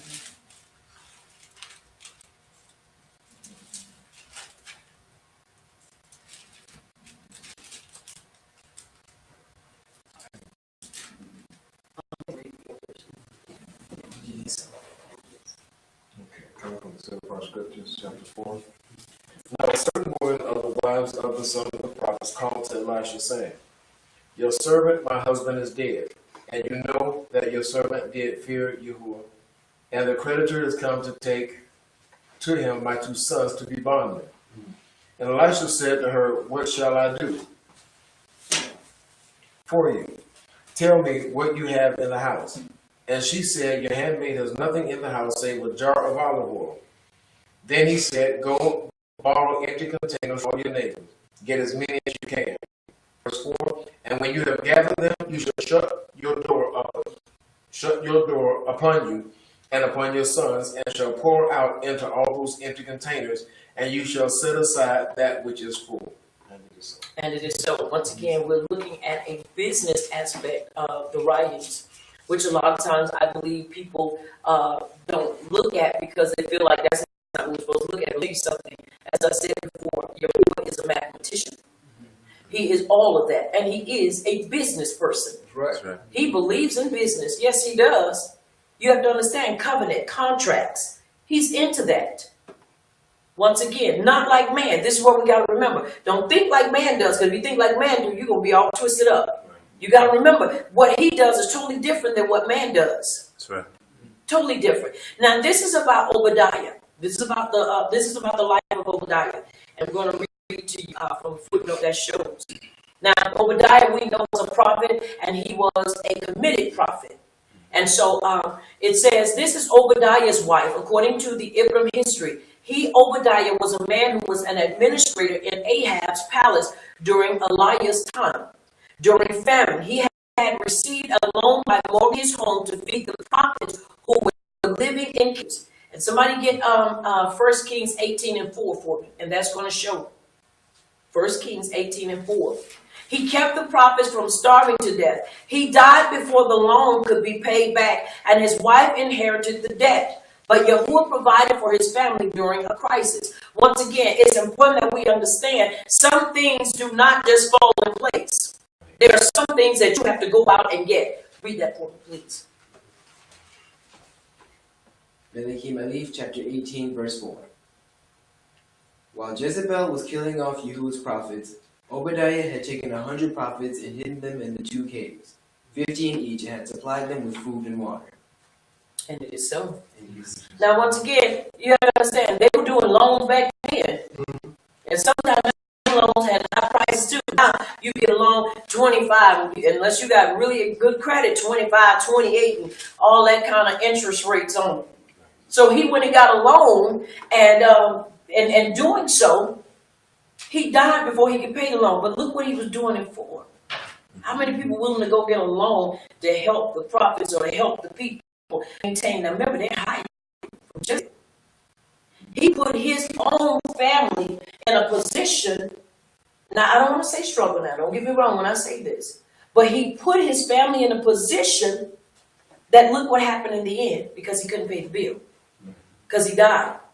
Now that means before he died, he was making payments. He was paying it. He was doing what he was supposed to do. A lot of times we don't see the writings like this. Why? Because it's hidden from us. Once again, you have to remember, we live by the Torah. But you understand the Torah has principles and guidelines that teach us on how to govern our lives and deal with people even that are not in the Torah. Right. Or living by Torah. Once again, I'm a firm believer if I can possibly buy it, buy it. I don't like getting stuff on credit. Are you hearing me? Yes. Because when you get stuff on credit, you are indebted to the to the lender. And sometimes them people get on your nerves, and I'm just being truthful. You tell them, look, we're going to pay it on this day. They're going to call you 4 or 5 times before that day get there. You already told them you're going to do it, but because they're basing your relationship with them based on 1,000 other people. And that's what they do. So we encourage people, buy. Do not get anything on credit, because truly when you get stuff on credit, it's just saying you can't afford to pay for it. It is. And that's how you have to make payments. Now, I know that may sound to a lot of people, really harsh, but you can buy it, be debt free. That's my goal, to be debt free. Owe nobody, nothing but the love. That's it. Because some payments get sometimes, especially sometimes when you get situations that come about, unexpected situations, and them payments you get to look like, oh boy. Want to be over there, we go, hey, where we going to meet right here? No. So I encourage people. But look what she did. She didn't go running off, and she didn't go being disrespectful, and she didn't go slamming her husband. She didn't go slamming him, and she didn't go slamming the prophet. See what you did? You made my husband give up all his money, and my son about to be taken. No, she just went to him in a manner that I believe was kosher, and it was right. She said, your servant, my husband, is dead. She just went and told the truth. He's dead. He was your servant. Now I need some advice from you. And she reminds him, and you know that your servant did fear Yahuwah, and the creditor is come to take to him my 2 sons to be bondmen. Now that meant they were old enough to work. Right. They were old enough, but she didn't want them in that system. I don't want mine in that system. That's right. No, have your own business, make your own hours. Don't work on no job. No. Now listen what it says. And Elijah said to her, what shall I do? What shall I do for you? Tell me, what have you in the house? And she said, your handmaid, nothing in the house save a jar of olive oil. That means she had got down to her last. You don't have anything but a jar of olive oil. Now you have to understand, she didn't go demanding that he pay and give her everything back. She was going to get help. And one of the things I've learned is that people don't look for the advice from the prophets anymore. They don't. Well, should I invest my money here? Should I do this? Should I buy that? They just go on and do what they do. Remember, Yahushua said in Matthew 5:17 and 18, think not that I've come to do away with the law or the prophets. He said, I didn't come to do away with that. So it's important that we understand wise counsel is still needed. That's right. That's right. Because see, people want to go, I'm going to go buy a house in the suburb. You better get off the grid. You better stop. Stop investing in stuff that is not going probably next year and the year after that is not going to be profitable to you. Right. For buying a house, one thing they sell them $1 million homes for $200,000 and $300,000. Why do you think they are letting these things go cheap? Why do you think they're building these little bitty small houses with no electricity, and they have to do everything? See, because they're looking at there's a storm coming. Mm-hmm. They're looking at it's a storm coming, and we're preparing for it. That's right. And our people, I love every last one of them. Yes, I do. But we look at that as a means. Hey, that's Yahuwah bringing the price down for me to get that house. No, he's not. No. Stay out of that. Get away from that. Get out the city. And start making plans to get off the grid. Now, people think that's an extremist. No, I'm telling you truthfully. Because it's coming a time where everything is going to collapse. And we better be prepared for it. But he told her what to do, and she wasn't ashamed. She said, well, I don't know. She said, I have a jar of olive oil. I have no flour. I have no meal. I have nothing but a jar of oil. And she wasn't too proud to follow the instructions. Then he said, go borrow empty containers from all your neighbors. Get as many as you can. He said, get as many as you can. He didn't give her a precise number. He said, now he put that in her lap to determine what she needed.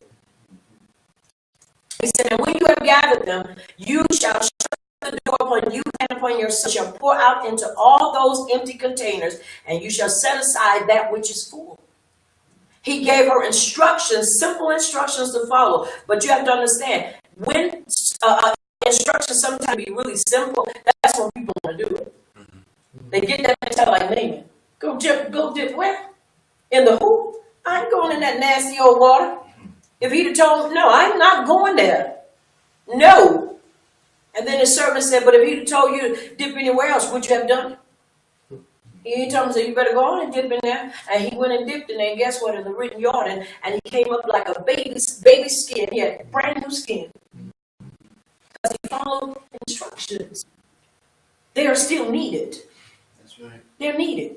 And she was in a crisis. She had nothing and they were coming to take her sons.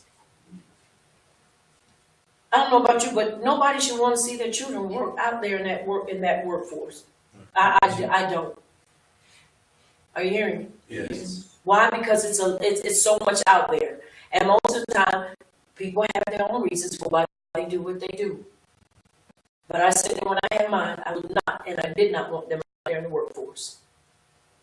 I didn't. Have your own.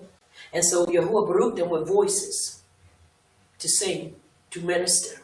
And that's what they do. Because that's not what I wanted for them. I wanted them to be able to have that freedom. Because you want that freedom to be able to worship Yahuwah.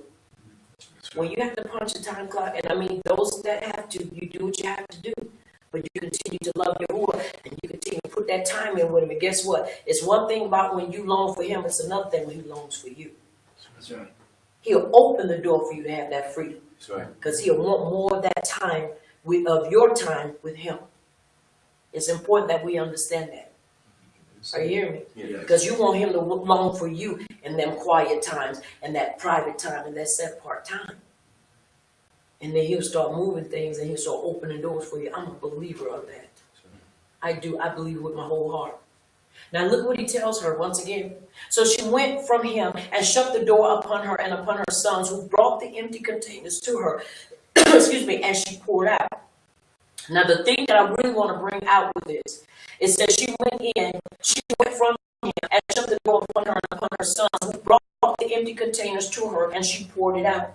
Now that leaves it open to see, did she go get the containers or did her son go get the containers? You have to follow this thing to the letter. He told her, go borrow as many as you can hold. Whenever you're given instructions to do it, don't send anybody else to do it for you. Right. Because sometimes their resolve and their limits can limit you. Mm-hmm.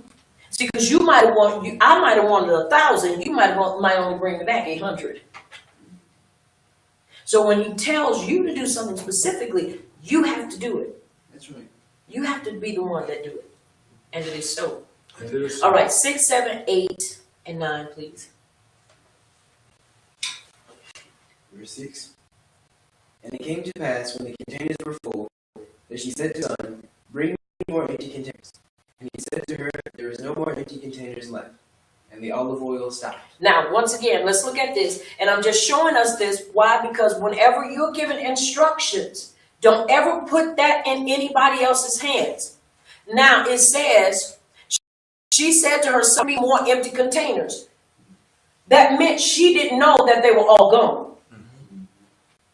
Are you following me? Yes. Because her expectation was, it has to be one or two more, so bring them to me. Don't ever let anybody do for you what you've been given instructed to do. Because once again, she was expecting more, but they got just enough. Right. Always remember that. And he said to her, there was no more empty containers left, and the olive oil stopped. Once again, I'm not saying be greedy, but I am saying that when it is given to you to do, you know how many you need, and you know where your stop line is. That's right. That's right. So it's important that we follow it to the letter. That's right. And it is so. All right, come on, let's read. Verse 7. Then she came and told the man of power, and he said, go sell the olive oil and pay your debt, and live all the rest of the proceeds, you and your children. And it fell on a day that Elisha passed the Shunem. There was a great woman, and she insisted for him to eat lechem. And so it was that as often as he passed by, he turned in there to eat lechem. And she said to her husband, behold, now I perceive that this is a set-apart man of power, which passes us by continually. And it is so. And it is so. Now, once again, look at what happens. And he goes to her, go and tell her, he tells her, now sell the olive oil and pay that. Now, you have to understand, he tells her, go sell the oil and go pay your debt and live on the rest of the proceeds, you and your children. That was some, that she made. Now watch this, and I know this will sound contrary to what I just said, but it doesn't. Even those of us, I don't want a business. I don't. I want to be able to live and be comfortable and not have to do anything but worship him. That's not being lazy. He granted that unto her. That's right. She didn't have a business. She obeyed the instructions and she could live debt-free, her and her sons. Do you know that's enough? If he said for her and her sons, that meant that even if her sons had wives, they could still live off of that. Right.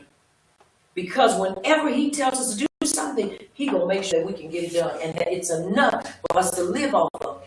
Once again, I'm not knocking businesses. Please don't get me wrong. But I believe that Yahuwah didn't give us something to do, and it'll bring in just what we need. Because we're still working. When you have a business, you're still working to do what? To live. You're still punching the clock. So I'm not knocking a business, but what I am saying, what I want is to be able to do that. Why? Because that gives me the freedom still to do what I need to do. Because even when you have your own business, you still got to make sure you're on that clock. That's right. You still have to put that time in. You still have to set up, and you still have to do things to make sure that business runs efficiently and effectively. Right. That's right. All she had to do was go where she needed to go, do what she needed to do. That's not being lazy. Are you understanding me? That's what I want. So if I'm ever called to go somewhere, well, no, don't worry about it. I got this. Are you understanding me? Yes. Oh, well, we want to, that's fine if you can, but if you can't, don't worry about it. I got this. Don't worry about it. I got it. Are you understanding me? Yes. You have the freedom to help. That's my mentality. Right. You have the freedom and the liberty to help. That's right. And you can do it at your leisure and at your pleasure. Are you understanding me? Yes. You can do that. And that's what is important. Am I saying that that can be duplicated? I believe if you have the belief.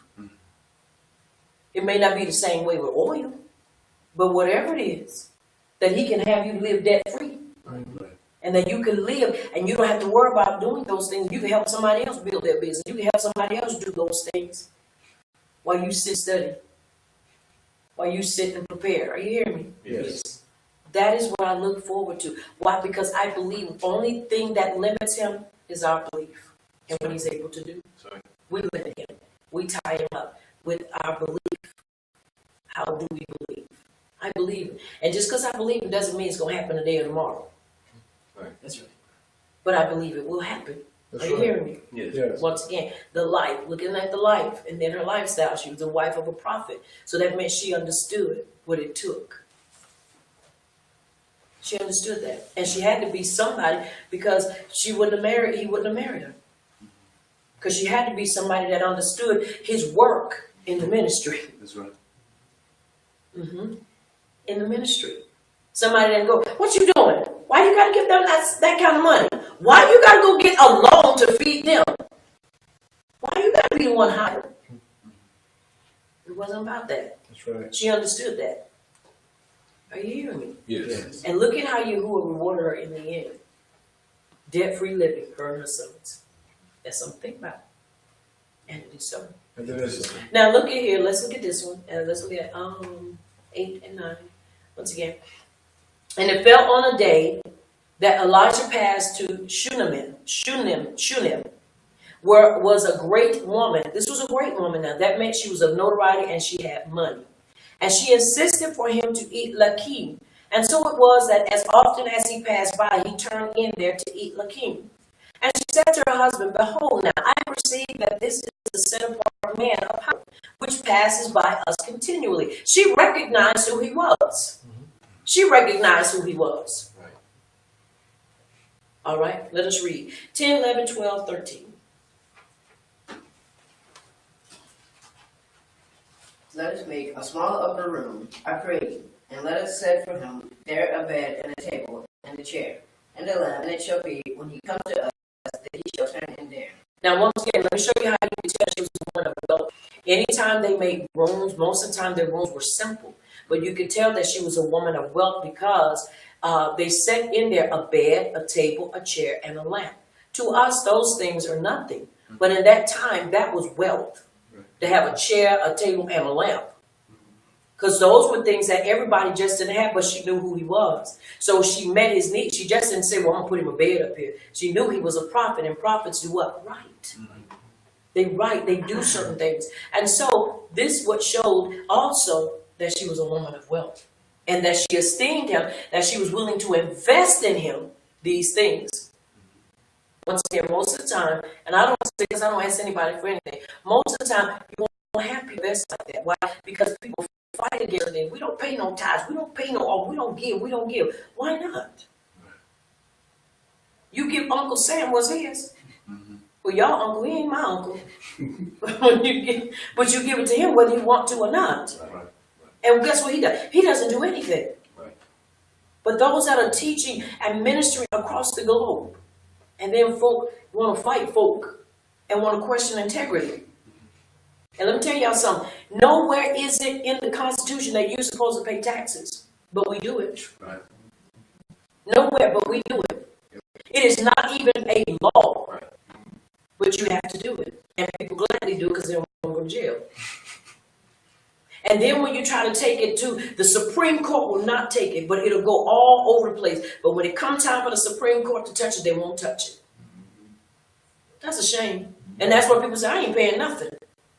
And you got a lot of people that don't pay it. They don't file, so they don't pay it. Because they say it's unconstitutional. You're taking money from me because you have to understand the IRS is an entity outside of government. Right. It's not government. But they all want to put their hand in something. It's true. When you have people that work for the IRS tell you, we can't tell you why we do it. Many don't. They don't tell you it's a high turnover rate because people are trying to explain to people and they can't. You don't want to be in a job, don't want to have a job like that. You're going to take money from me, but you can't tell me why. You can't even show me where it's constitutional. And then I thought when they got away from, what was it, England, that they didn't want taxes. But do you know they tax the life out of people here? They want taxation. That's why they left. Yep. But you get taxed for everything. Food, clothes, water. The only thing you don't get taxed for is oil. Like kerosene and so forth. But they was trying to pass a bill for kerosene, for oil and gas to be taxed. Greedy. Greedy. Greedy. Once again, it's important. That's why we need to really trust in Yahuwah. And it is so. And it is so. All right, let's read. And it fell on the day that he came there, and he turned into the small upper room and lay there. And he said to Gehazi, his servant, call this Shunammite. And when he had called her, she stood before him. And he said to him, say now to her, behold, you have been given us great respect and all this care. What is it to be done for you?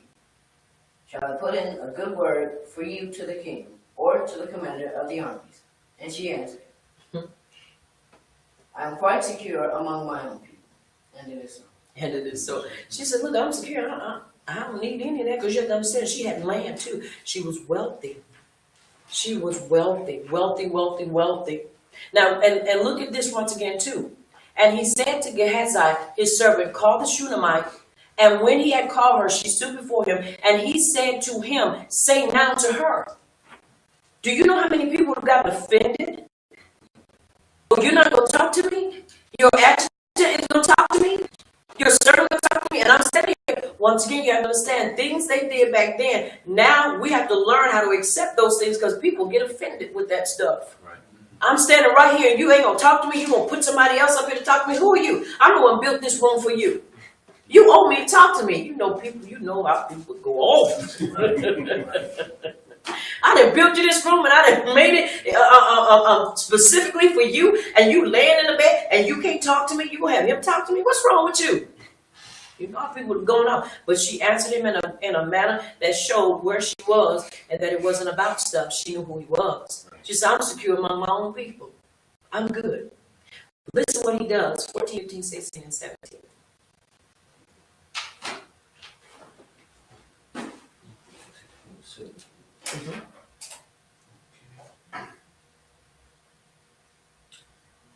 And he said, what then to be done for her?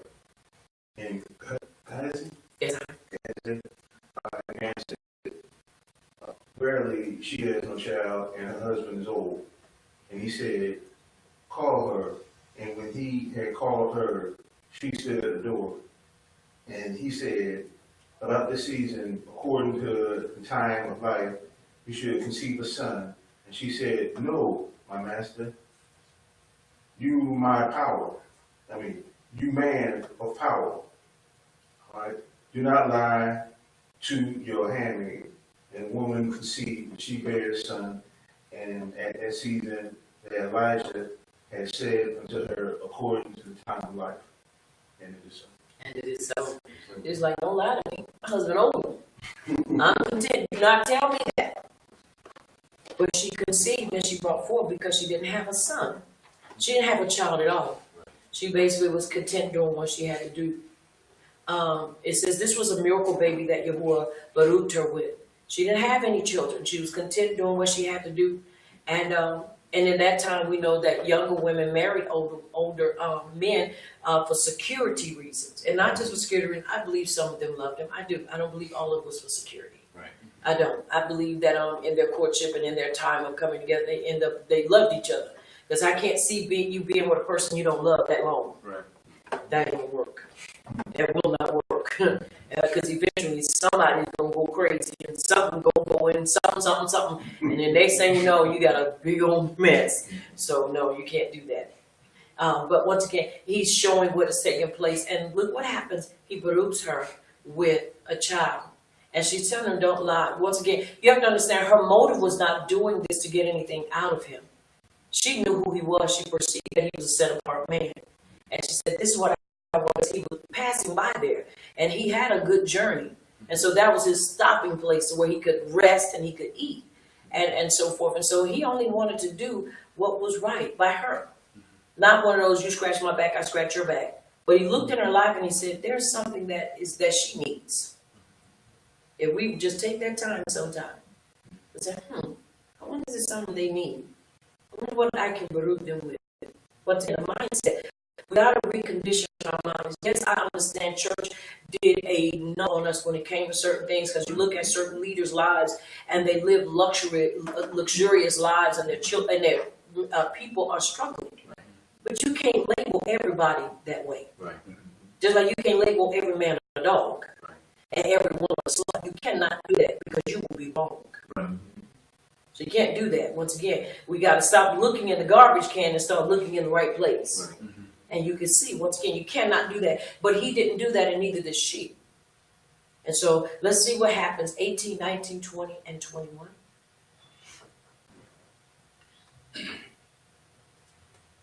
And when the child was grown, it fell on a day that he went out to his father to the harvest workers. And he said to his father, my head, my head. And he said to the lad, carry him to his mother. And when he had taken him and brought him to his mother, he sat on her lap till noon, and then died. She went up and laid him on the bed of the man of power, and shut the door upon him, and went out. And it is so. And it is so. Now it says, and when the child was grown, it fell on the day that he went out to his Abba, to the harvest workers. And he said to his father, my head, my head. And he said to a lad, carry him to his mother. And when he had taken him, he brought him to his mother. He sat on her lap till noon, and then he died. In other words, he probably had a brain aneurysm, or a blood vessel burst. Because if you research, you find out that when that happens, they real bad headaches. And so she didn't panic. She didn't panic. She went and took him up, laid him in the bed of the man of power, and shut the door upon him and went out. Once again, whenever things happen to us, and we know when Yahuwah has given us something and it goes wrong sometimes. And sometimes I don't believe people think that sometimes you can get something and then things go wrong. She didn't panic. She didn't go, fussing and taking fists and being dumb. She said, no, I'm going to use composure and I'm going to be calm. She responded and didn't react. That's right. Reactors have meltdowns. You have to know when to respond and you have to know when to react. That's right. Because your reaction could cause everybody else to go crazy. That's right. If you react, and if you act out of character, but she understood, I have to respond to this because I got to know how to go and greet him. Because mind you now, she's been communicating and dealing with him, so she's probably learned his ways. You can't just deal with people any kind of way. And a lot of times, once again, if you get what it is that was promised to you and it goes wrong, don't go in the wrong attitude. Just go back and connect and say, what happened? We need to get this fixed. Right. You can't go ready to fight folk. Once again, you can't go with the mentality, oh, see, you done did this and now look what didn't happen. I didn't ask you for this. You understand? Even in the matter you speak, even if you do tell somebody, I didn't ask for this. Are you hearing me? Yes. You still have to do it in a manner that you don't become offensive. Right. And you don't offend people. That's right. Can't do that. We have to watch how we do things. Are we understanding? Yes. All right. 22, 23, 24, and let's read 25. Verse 22, and it reads, and she called to her husband and said, send me, I pray you, one of the young men and one of the donkeys, that I may run to the man of power and come again. And he said, why will you go to him today? It is neither noon nor Sabbath. And she said, everything is fine. Mm-hmm. Then she saddled the donkey and said to her servant, drive and go forward. Slack not while driving, except I tell you. So she went and came to the man of power, to Mount Carmel. And it came to pass, when the man of power saw her afar off, that he said to Gehazi, his servant, behold, there at a distance is that Shunammite. And it is so. And it is so. Now, once again, in other words, she told him, drive. Drive and don't slack your hand. In other words, get it. Get it, get it, get it. You know how some of us get on there and be like, we got to get there. Let's go. Let's go. Let's go. We got to get there. Let's not waste no time. I don't believe wasting time. I don't believe in breaking laws. I don't believe no laws. I don't believe in slacking my foot though. When it's time to get it, it's time to go. And so she goes to him and she makes sure that she keeps watch her husband at Shalom. She makes sure that she does not disrupt his Shalom. Responses, reactions, and answers are important when there's a crisis. Because if you answer a person out of your emotions and you get them all riled up, guess what? It could have gone really bad. It could have. That's why you have to be able to respond. All the time it doesn't call for a reaction. That's right. And this was a situation that she had to really look at, and she had to calculate and know what to do. But when she got on there with that donkey and that, she said, ride, boy, ride. Ride. I need you to ride, and I need you to ride. Get me there. But she wanted to make sure everybody else at home was settled and straight. Once again, you have to use wisdom in a crisis. Because if we don't use wisdom in a crisis, guess what could happen? More things could happen. Now, can you imagine if her husband would have been all upset? Well, no, we don't need to take him to the man of power. We need to take him to the hospital. We don't know what could have come out of that. Then they could have gotten into a situation. So once again, it is important that no matter where we find ourselves, we have to respond. Okay, everything is well. Because she knew it was going to be well. That's not a lie. That was her expectation. Oh, it's going to be well. It is going to be well. And that's what we have to do. We have to calm our emotions. Because you know we are an emotional people. We can be very emotional. And we have to calm our emotions. That's why when everything starts to really about me, first thing I say, do not let this book of the Torah depart out of my mouth. Let it stay in my mouth. Are you understanding me? Yes. That's how you develop, and that's how you use wisdom, and that's how you temper your mouth. Right. And that's the truth. No, I'm not going to let it depart out of my mouth. Not today. Not today, Satan. It ain't coming out of my mouth today. I'm going to temper my mouth. I'm going to temper my emotions. Are you hearing me? And that's the truth. Why? Because when you don't let the Torah depart out of your mouth, it helps to develop and structure you to where when these things come about, guess what? You won't even respond sometimes. You won't even react. You just continue to move forward. That's why it's important that we keep our regimen over our lives. Now, once again, even when she gets to the man, and it says, so she went and came to the man of power to my car. And it came to us when the man of power saw her afar off. He said to Gehazi, his servant, behold, there at a distance is that Shunammite. Now he's got to find out what's going on. But at the same time, she's got to use wisdom so that she doesn't basically close the door where she can't get to him. You can't think like you used to think and get the same results. Right. There has to be a complete change. All right, come on, let's read 26, 27, 28, 29. Now run, I pray you, to meet her and say to her, is it well with you? Is it well with your husband? Is it well with the child? And she answered, it is well. And when she came to the man of power to the hill, she caught him by the feet. But Gehazi came near to thrust her away. And the man of power said, let her alone, for her soul is vexed within her. And Yahuwah has hid it from me, and has not told me. Now, once again, look at what happens. He was ready to thrust her out the way. And I know people that are like that today in Christianity. Oh, my goodness. They are like watchdogs. They're like bulldogs. They don't want you near the person. You know, they got the mentality, you know, go tell Asa, it's all well. But they don't even know how to greet you in that manner. You all broken up, your heart all in your feet. You can't hardly, you know, hold your composure. Right. You broken. And they're trying to come and they want to be harshful to you. And they want to use aggressive force. And you're thinking, hey, look, I just need to talk to you because you don't understand. My heart is in my feet right now. Right. I need some help. This thing is weighing heavy on me. And he goes to do this. And then he is saying, even Yahuwah hid this from me. And he says this, and he says, and has not told me. He hid it and didn't tell me. But you have to understand also, I believe Yahuwah spoke to her and showed her how she was going to be able to get to him. Because if she'd have went any other way, she got thrust away by Gehazi. He wouldn't have allowed her to get to him. So she had to use wisdom. Now let's look at what happens. 28, 29, you didn't finish reading, did you? No, thank you. All right, come on, finish reading. Verse 28. Then she said, did I desire a son of my master? Did I not say, do not deceive me? Verse 29. Then he said to Gehazi, get ready and take my staff in your hand, and go your way. If you meet any man, greet him not, and if any greet you, answer him not again. And lay my staff upon the face of the child. And it is so. She said, did I not deceive? Now you have to understand, once again, you have to understand and you have to look at her character and you have to look at how she's saying it. She didn't go in there, you know, all up in his face. Did I ask you this? Did I ask you to go through all this? Did I ask you? Did I not tell you not to deceive me?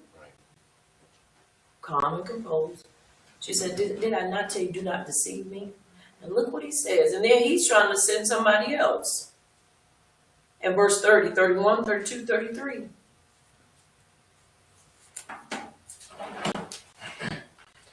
And the mother of the child said, as Yahuwah lives and your soul lives, I will not leave you. And he arose and followed her. And Gehazi passed before them, and laid the staff on the face of the child. But there was neither voice nor hearing. Therefore he went in to meet him and told him, saying, the child did not awake. And when Elisha was come into the house, behold, the child was dead and laid upon his bed. He went in therefore and shut the door upon them both and prayed to Yahuwah. And so. And it is so. Now, once again, you have to understand, when you look at this, she took the child to the very place that the prophecy was prophesied. Remember, he was doing what when he spoke to her? He was laying in bed. When he told her, and when she told him, do not deceive me, I'm fine, don't do this. She went and took that baby right back there where that prophecy came from where he was laying in that bed. She put him right there. She didn't put him at the door.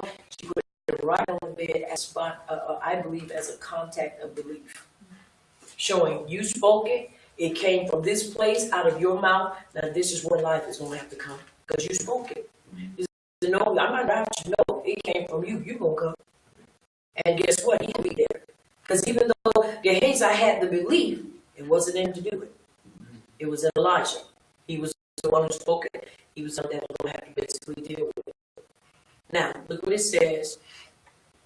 And he went in there, and it says, and when Elisha was come into the house, behold, the child was dead and laid upon his bed. Once again, it's important that we look at this. I know I jumped down, but verse 30 tells us. Did you read 30, 31, 32, and 33? Yes. Okay. Now, and the mother of the child said, as Yahuwah lives and as your soul lives, I will not leave you. And he arose and followed her. And Gehazi went on, and he put the staff on the child, but it did not work. Nothing moved, nothing happened. And when he came in, he saw that he was dead. He went in, therefore, and shut the door upon the boy and prayed to Yahuwah. And verse 34 says, and he went up and lay upon the child and put his mouth upon his mouth and his eyes upon his eyes and his hands upon his hands. And he stretched himself. Now you have to understand, we're seeing that this has to be a grown man. But even though he was grown, he was still her child. Because if he could put his eyes to his eyes and his hands to his hands, couldn't be a child. He had to stretch himself out. So this was a well in age young man. And Elijah was able to do this. Now look what he does after he does this. Once again, everything that we go through is a learning experience for us and for those who experience it as well.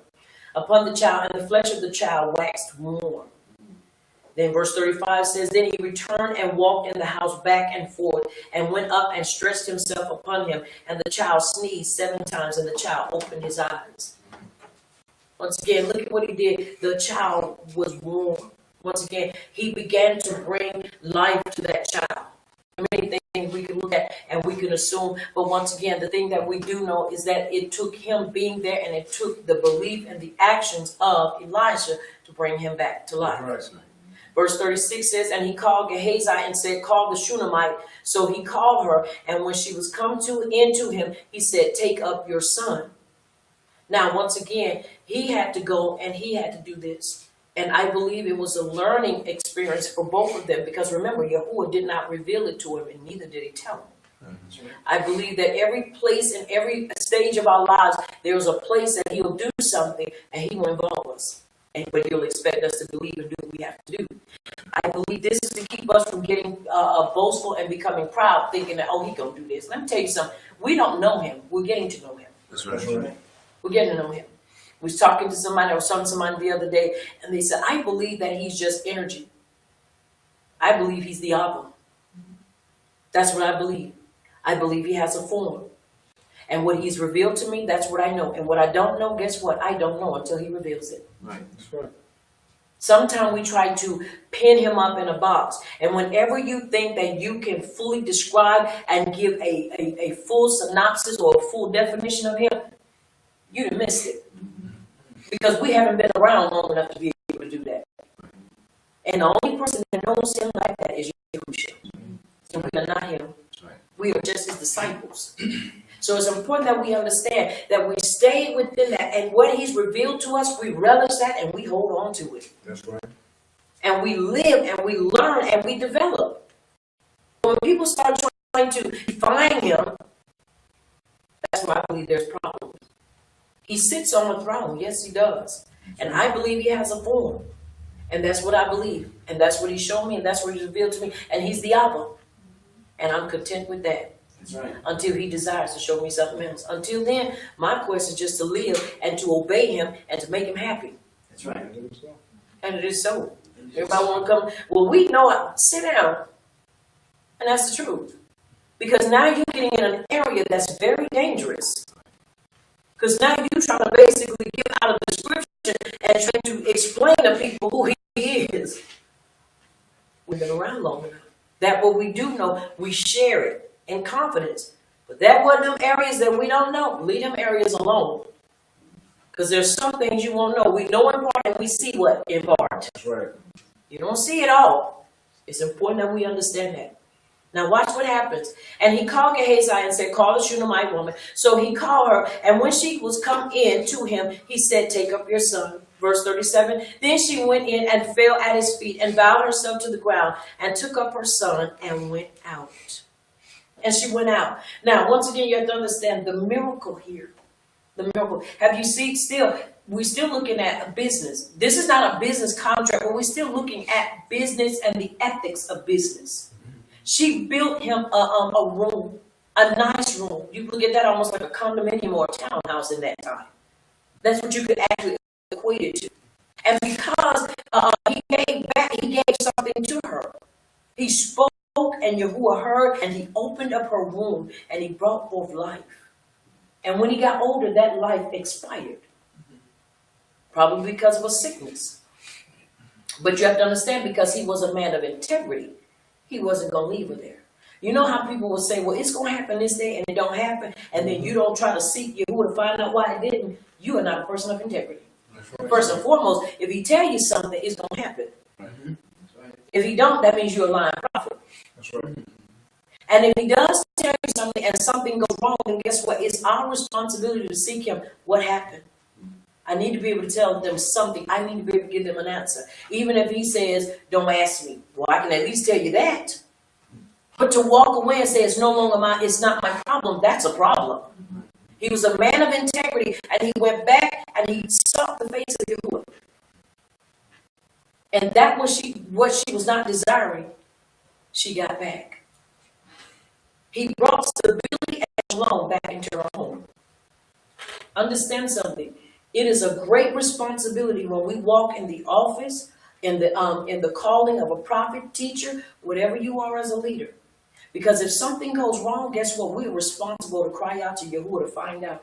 We may not get the answer the same day, but you better know, we better be asking him what went wrong. Something happened. Are you hearing me? Yes. He didn't go and give her any explanation. He just went and did what she asked him to do. Without even speaking a word. When she laid that baby in his bed, he knew what it meant. Bring him back to life. Bring him back to life. And he did it.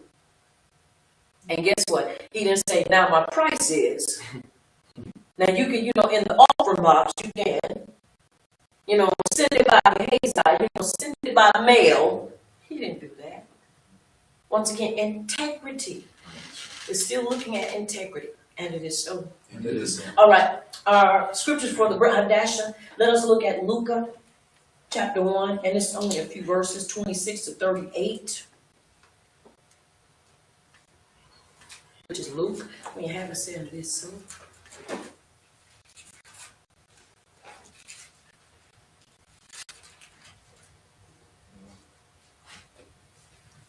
1462. Do you want to read for me? I'm not. You haven't read. You can read from that. We can do both because we try to read out of both. We don't follow it, but we try to still use it as a parallel and to use it as an example. The NIV, King James. We're going to start chapter 1, verse 26, and let's do 2, 26 to 38. Luke chapter 1, verse 26 to 28.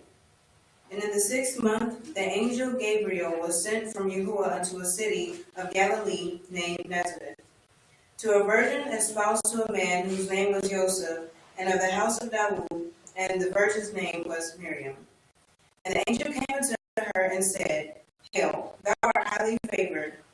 Yahuwah your power is with thee. Baruch art thou among women. And it is so. Now he says, this is the heavenly messenger. Would not use the term hail like German Nazis. In the Ibram culture, the messenger would say shalom, the personal greeting to another Ibram person. He would not even say hi or hello. These words do not carry any weight in the culture as the word. Once again, he said shalom, because when we greet each other, especially when we're online, we be shalom, shalom. And even when we meet in person, we say great rising or shalom. This is our culture, and this is the way we do. We don't say hello, or we don't do hail. But if you notice, that is in the King James Version, hail, for thou art highly favored. Once again, these are words that you have to understand. And a lot of words that we use in our vocabulary are just not acceptable, and they're not even kosher. That's right. That's why a lot of words we don't use. So once again, it's important as we're learning, but once again, the salutation comes to her. And she was espoused to a man whose name was Joseph of the Beth of Dawood. And the virgin's name was Miriam. And he came and he shared this salutation to her because she was going to bring forth the Mashiach. And it says that that you are highly esteemed. Who is Baruch are you among women? All right, let's read 29 and 30. 31 too.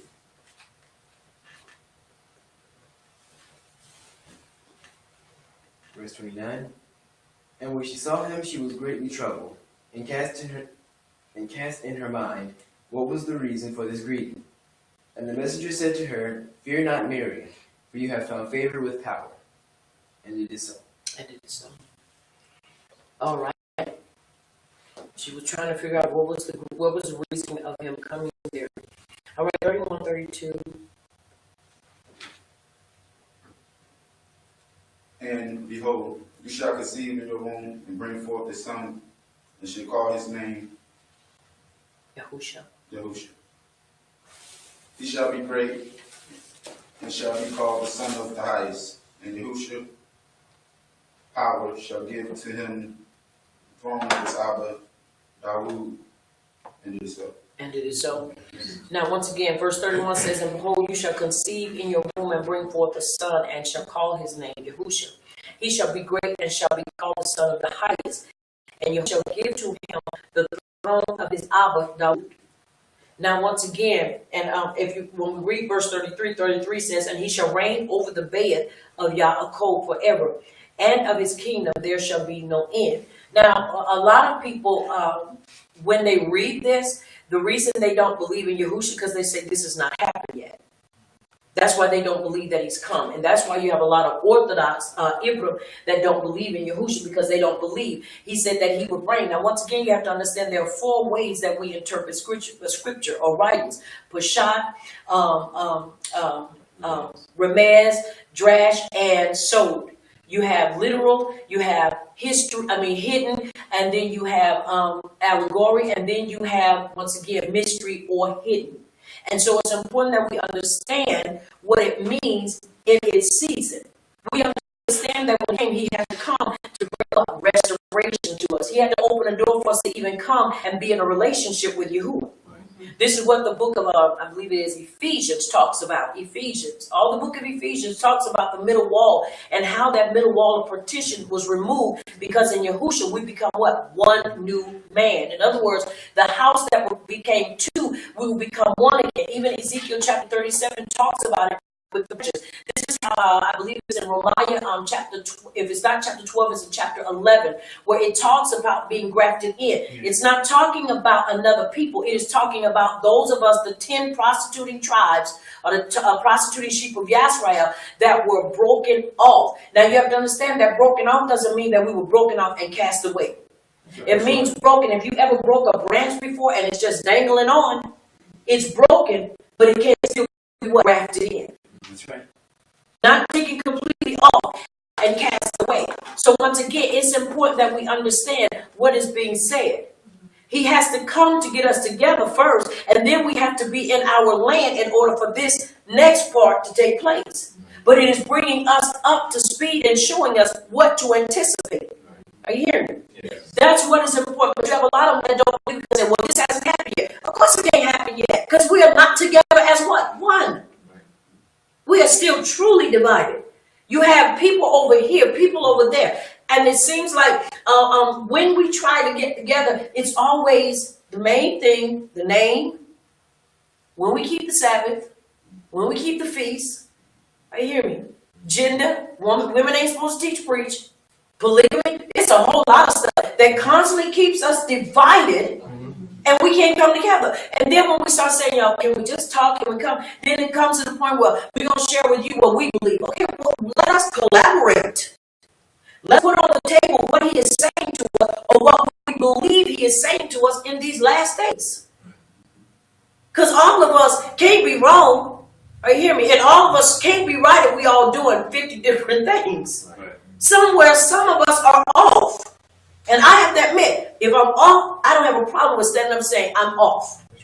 We were celebrating Hanukkah and realized in my studies, I was sitting in the office and I was studying and I was reading. And I like to play the game. I like to play 360. That's my time when I'm on my downtime. I play 360. And so I was going to play, and the Ruach HaKodesh said, no, sit down and read. I've been reading this book, and I always, when I read, I go back and read it. If I'm on the first page or the first chapter, I go back and read the first chapter 2 to 3 times. Because it takes that much time, that time repetition in order for it to stick. And so I was reading, and I got to the day, Sun Day, the worship of the sun. And I began to look at the names, and one of the names in there was the Shemesh. I'm like, Shemesh? I'm like, hey, wait a minute.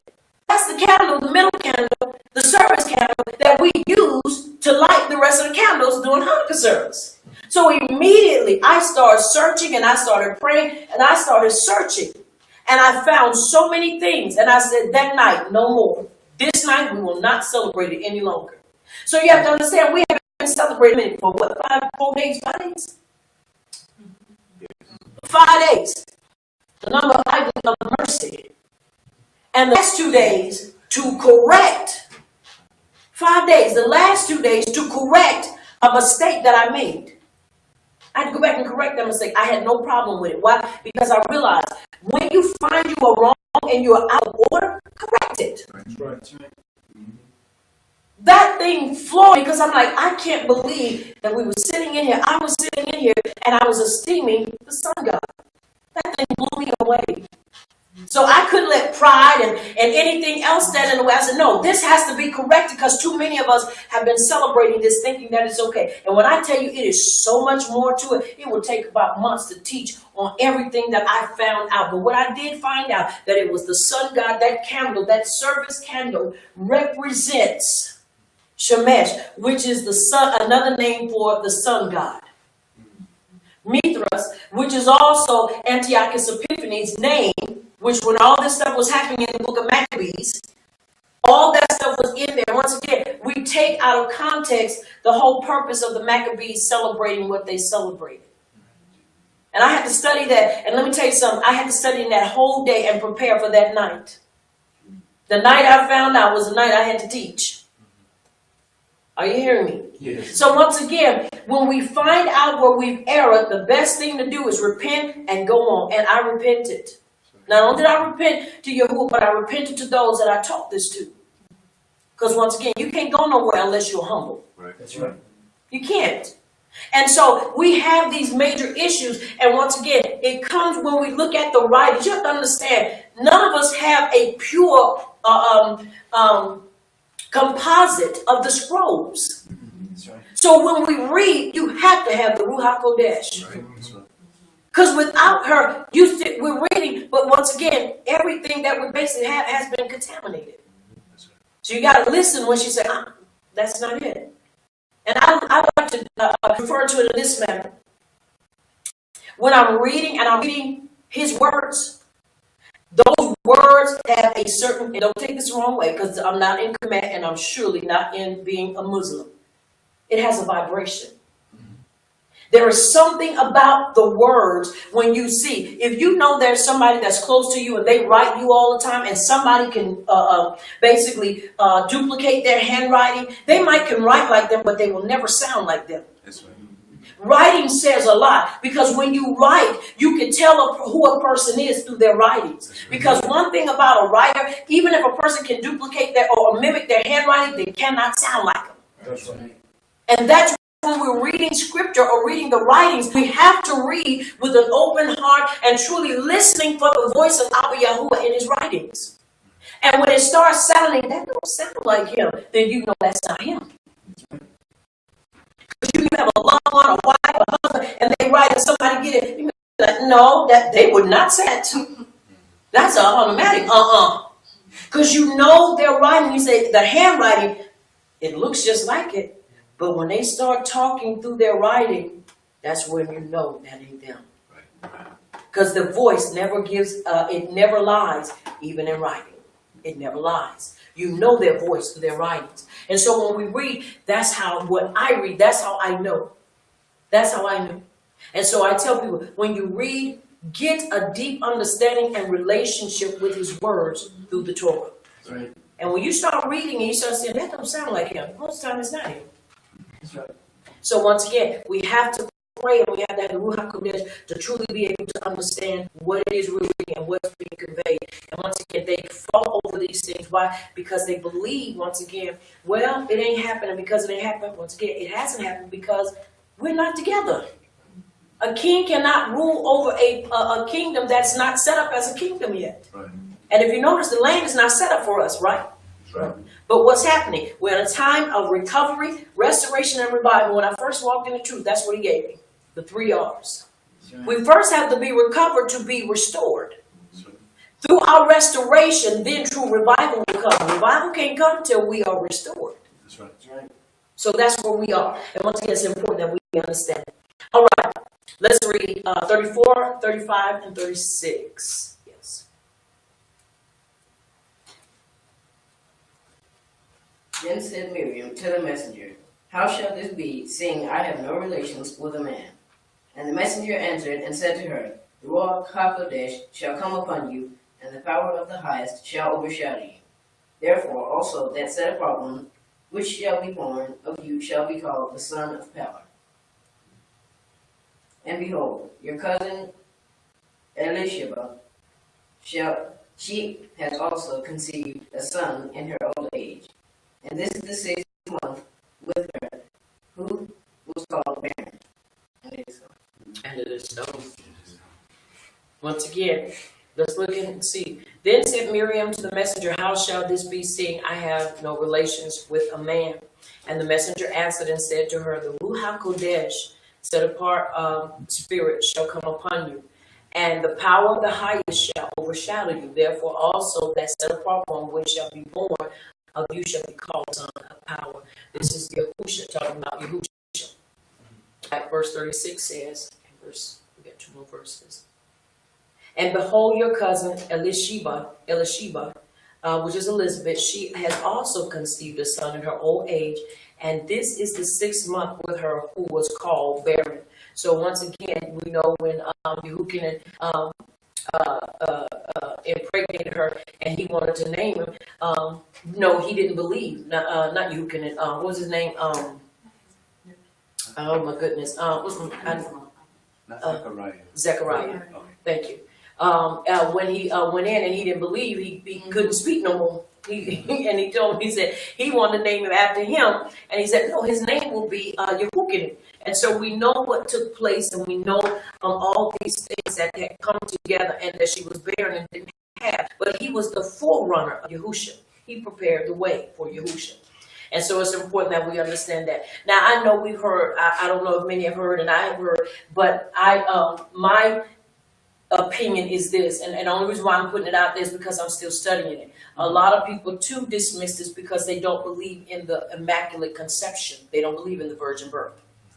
Because through history, there are so many other accounts of it in other religions. And so once again, my take on it is I'm still praying and I'm still seeking. That's right. That's my take on it. Because once again, when you look in scripture and you see all that took place, it's important that we follow all of it from the roots all the way to the branches. That's right. And just because another culture had it doesn't mean that we ought to dismiss it. Right. So the reason why I'm putting it out there and saying it, because you do have a lot of people that don't believe it. My take on it is pray and still study. That's right. Don't ever just take one person's take on it, 3, 4, I don't care if it's 5, 6, 7, 8 people's take on it. Always pray and always study. That's right. Are you hearing me? Because once again, the scripture tells us there's a way that seems right unto man, but the end thereof is what? Death. To many men, it would seem irrational to bring forth a child and not have a man involved. But to what seems irrational to us is rash to Yahuwah. So that's why in certain areas, I always try to, when I am led, to comment, to always keep us at a place, always pray and always study. And until he settles what it is in your heart, then continue to read and continue to stand and do what you have to do. That's right. Because like I say, there are many voices out there, but we have to be led by only that one, and that's Yahuwah's. Right. Through his son, Yahushua HaMashiach. So once again, I just want to put that out there for us. So if you've ever heard it, once again, pray and study. That's right.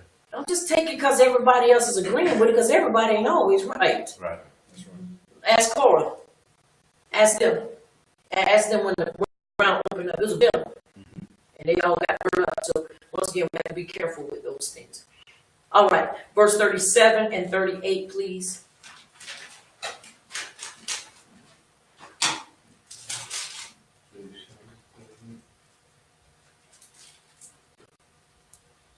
For with power, nothing is impossible. And Miriam said, Behold, the handmaid of Yahuwah, be it unto me according to thy word, and the messenger departed from her. And it is so. Once again, look at our final word. Be it unto me according to your word, and the messenger departed from her. Now, once again, we have to understand what is this talking about. And Miriam said, Behold, the handmaiden of Yahuwah, because she said, be it unto me. She didn't refuse it. She didn't reject it. She said, whatever you have spoken, be it unto me this day. Once again, this is my thought for us on today, is that whatever he says to us and whatever he gives unto us, all we can do is say, be it unto me as you have said. We have to be willing, and we have to be willing participants, and then we have to be obedient. One of the things that I have found in this walk is that when people come into truth, the first thing they do is try to get out there by themselves. And then they feel that, okay, he woke me up, so now I'm a teacher. Anybody knows anything about the movie Matrix? You realize that when you're coming out of a system that held you locked down, you don't need to be out there trying to do your own thing. You need to have some type of structure for your life. You know anything about the Matrix when he got flushed? So you can look at that pill that he took was almost like an abortion pill. Because as soon as he took it and he woke up, that thing immediately got there, unplugged him, and flushed him. And they had to go find him. Then when they found him and put him on the ship, they had to teach him how to do everything that he thought he was doing, but he wasn't doing. We've got to learn how to live in belief, not in faith, in belief. And I'll share with you about that later. But you have to walk in belief. Are you hearing me? You have to walk in belief. You got to learn what it means to apply your belief to the Torah, not to Christianity. So you have to go through a whole renewal process so that you're able to live right, and at the same time be able to please him and cut people off that can't walk with you in that area. Because if not, what'll happen is you'll still be having that in your ear trying to walk in truth. And let me tell you something, Christianity diametrically opposes Torah. Because they don't want to tell us for years, oh, we don't have to live like that. That's not for us. That's the law. We ain't under the law no more. When have we ever stopped being under his teachings if you're supposed to be walking in truth? But that's what Christianity continues to promote. We ain't under the Torah. We ain't under the law, which once again, you have to understand, law is not the word. It's his instructions and his teachings, the Torah. But because of interpretation, that's where they put it law. So once again, we can't follow that. You have to understand, you have to go back to the original roots, and then we can't find the original roots. You still have to pray and ask that you can still live by his truth. That's right. Once again, it's important. So once again, I want to leave these words with you on today. And Miriam said, Behold, the handmaiden of Yahuwah. We know men are not handmaidens. But the latter part should be it to me according to your word, and the messenger departed from her. We ought to be willing to accept whatever he gives to us and following that. And it is so. And it is so. And it is so. Come on, put your hands together.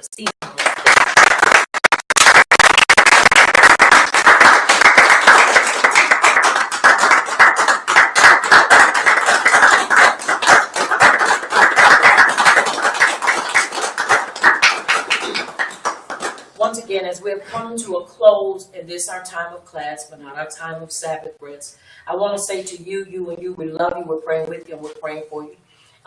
When I come to this time of the class, I open it up for questions and comments.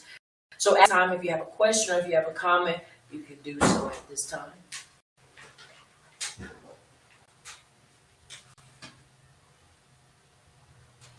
You have a question? Going back into see about the swearing Mm-hmm. and the swear not and the way I read it in there, Mm-hmm. it's saying swear not, more so only saying know what you're doing. Right. If you think that you can't keep up your part of the bargain, don't Exactly. swear at all. Right. That's Right. what it means, more so than just don't swear at all. Right. It is, Right. if you know or you have any kind of doubt that you're not going to be able to Right. hold your end of the bargain, don't swear at all. Right. Right. Exactly. And that's one of the things that got ancestors and forefathers, because they would swear and they knew they weren't going to keep what they swore, and they used his name.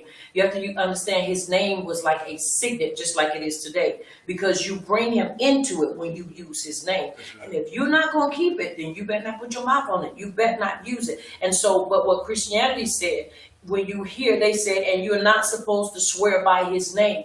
They never alluded to why they put that in there, but it says in the commandments.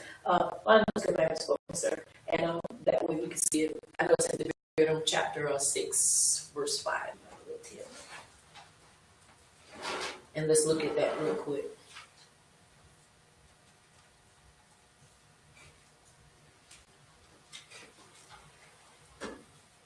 Chapter 5, verse 6, not verse 6, but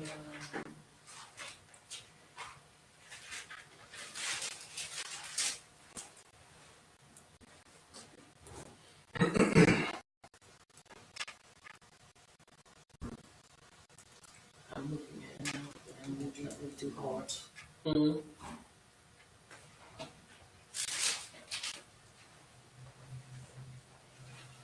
No, you may not take the name of Yahuwah, your power and falsify. Swear by. No, I think It's 33. yeah, it's in chapter 6 too. Was it chapter 6 too? Yeah, chapter 6 as well. I thought also chapter 5, 33, chapter 33 going all the way back. Find that for me, and yeah, let's read that too. Let's look at chapter 6 too. 5:33. Mm-hmm. Go ahead. You shall have your halakha in the holocaust which Yahuwah your power commanded you, that you may live, and that it may be well with you, and that you may prolong your days in the land which you shall possess.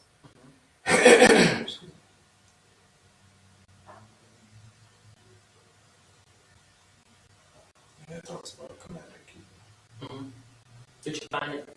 I know it's in there because I read it. And I'm just trying to. Chapter 5. Here it is. Chapter 6, verses 1 through 13. 1 to 13. You shall fear Yahuwah your power and serve him, and shall swear by his name. Chapter 6, chapter 6, verse 13.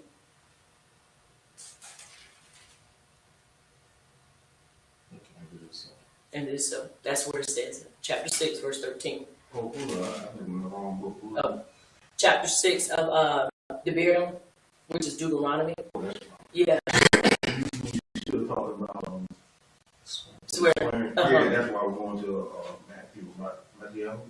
Yeah. Let's look at Devarim first, and look at Deuteronomy first. Let's look at chapter 6, and let's look at verse 13, and then we'll go to Matthew.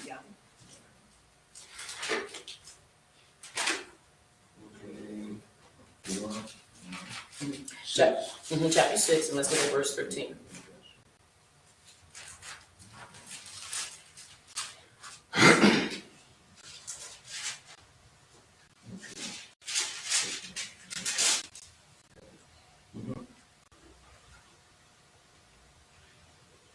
Chapter 6. Verse 13. And that's your fit. Just 13. Verse 13. And thou shalt get who is thy Elohim, serve him, and shall swear by his name. And that's what it means by taking, when you do, and it says, now once again, if you look at verse 14, you shall not go after the power of the people which are round about you. In other words, we don't learn their ways. Now, we are commanded to swear only in his name by taking any oath. You're not supposed to swear by anybody else's name. What that does is keeps us set apart. But it also says, once again, if you're going to swear, you better make sure you're going to uphold it with your life. If you are not, then you better not swear by his name. But that's the only name that we're given permission to swear by. The only name. You know, back in the children, they said on their mother's grave, on my great-grandmother's grave. Those are things that are not permissible. That you do not do that. He said, if you're going to do it by my name. But Christianity taught us you weren't supposed to do it at all. But scripture, the writing says you do, but you only do it in his name when you are taking an oath or when you are taking a vow. That's the only time. And even then, you still got to make sure that you are doing it in the right manner. If you don't, then you better not do it. Better not do it all. So that's what it meant. And how about when the situations when you had to go to court? That's different. That's different because you got to remember the court system is totally different than ours. Because what they make you do, they make you swear on what? On the Bible. But is that using his name or is that just using the Bible? There's a difference. There's a difference. So you don't. That's one of the things you opt out because see now you're still doing it outside of what he said. If they say put your hand on the Bible and swear by the Bible, they didn't say swear by Yahuwah. They said by the Bible. We don't really. When I say this, you don't really follow the writings. You know what I'm saying? And I know that a lot of people use the King James Bible because that's all they can get their hands on. I understand that. But even in that, we need to try to have something that shows us in writings, our lifestyle and our culture. When we go up and just say you do have to go to court, you have the right to opt out. I'm not swearing on no Bible because he forbid me to do that according to Deuteronomy chapter 6, verse 13. Unless I'm swearing by his name, I'm not doing that, and they're not going to do that. The only thing they're going to do is put a Bible out there, and you can't opt out of that. Even when I was in Christianity and we went to court, I did not put my hand on no Bible swearing by it. So you can't opt out of that. And you basically still make a promise that you promise to tell the whole truth and nothing but the truth, so help you Yahuwah.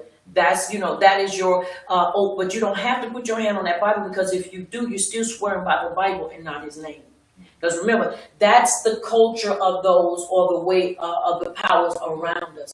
So we don't do those things yet. That's where it has, like I said, Christianity basically really messed that up because they made us fear you couldn't do that, so everybody swore on everything else. Their mama's graves, their grandparents' graves, on money and all kind of crazy stuff. But once again, writings tell us specifically only using his name, and then we're the only ones supposed to do it because we don't want to do it because we're his people. Okay. Yeah, I thought about, and on the note, I thought when I joined the Air Force, because they obviously knew that there were people of different belief systems. If you didn't want to swear, all you had to do was say, I affirm. And so they would keep it to where you wouldn't have to swear per se, but you basically say, I affirm that I will uphold this covenant. Basically, it's all about contract, basically. And so they, I guess in their wisdom, say, well, you got folks that don't want to swear. So you just say affirm, it's still just as good. Yeah, like I say, but you have to be careful, so don't do it on the Bible. Oh, yeah. Yeah, you make sure you stay away from that because that's still putting you in that position. We are set apart and we don't follow that. All right, any other question? The question came from on YouTube from Sister Sterling. She said, question, can you please explain to me about the hair wraps because they're always going back to the scripture about Rebecca covering her. With the hair wraps, what is she saying? Do we have to or? I believe so. Basically saying that anytime it was reported when we were once again, you have to look at culture and you have to look at what is taking place. Most of the time, they're going in Corinthians, where when Rabbi Shaul is talking about a woman having her head covered and a man having his cover, you have to understand what he's talking about is her hair. You're not talking about a natural wrap. In that time, you have to do research. In that time, you had a lot of people defecting from other religions, and they would cut their hair off. Just like today, you see a lot of women walking around bald headed. And it's not because they have had a sickness, it's because that's just their style. Or you have women that wear their hair so cut so low that you would think, why would you wear your hair that low? That's masculine. That looks like a manly haircut. Well, you have women that had did that in that time. And so Rabbi Shaul told him, he said, now, you cannot, if you're going to walk in truth, you cannot wear your hair like that. You have to let your hair grow, because actually it is the beauty of the woman's beauty is also in her hair. So he was not talking about us putting it on and you have hair. He's talking about women that had no hair, that were defecting from other religions, and they were walking in truth. So when they were in the company of everybody, it wouldn't look like they were doing this and it was acceptable. Once again, you have to look at the culture. They were just like today when people have blue, yellow, green, and purple hair. Trust me, they were doing that back then too. And he said, no, this is unacceptable. So till that grows out or you fix it, wrap your head up, because you cannot come in here in that with that manner. So that's what he was dealing with. I wear my hair wrapped because I want to. Because most of the time, I wanted to grow a certain length. It's not short, but it's shorter than what I would prefer it to be. It's not short. I have hair on my head, trust me. But it's not as long as I want it to be. And I wear it too because when I'm up here teaching, sometimes it gets a little warm up here. And so I find it better and appropriate for me to have it wrapped. But I don't have to have my hair wrapped. Hear me? Once again, you have to understand the concept and what was going on at that time. You have a lot of women just like today coming into truth. And if they're coming into truth and they're bald-headed, yes, they would have to have their head wrapped. They would have to wrap their hair. But if you got hair and you got it to where it is limp and it doesn't look like a man, you don't look like a man about the head, then yes, you can have your hair. You don't have to have it wrapped. But once again, he was talking about what was taking place in that time. She had another question. Okay. She says so that they made have to wear dresses on. No, people have issues with that too. No, you do not. I wear them. Now, I will not wear them in here. Never. I will never wear them in here. Not while I'm teaching and not while I'm serving here. But when I'm outside, because we're athletic, we like to play games, we play basketball, we like to play kickball, we like to be active. And even when we're on our land, I can't do anything in a dress, so I wear them appropriately. Are you hearing me?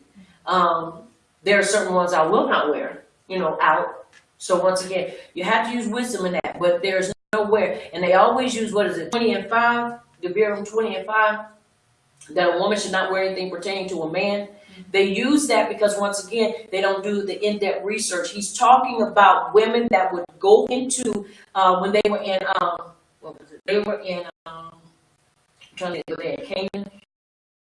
They were in a land, as they went there, they had temples. And at the opening of those temples, there would be women that would be dressed like men.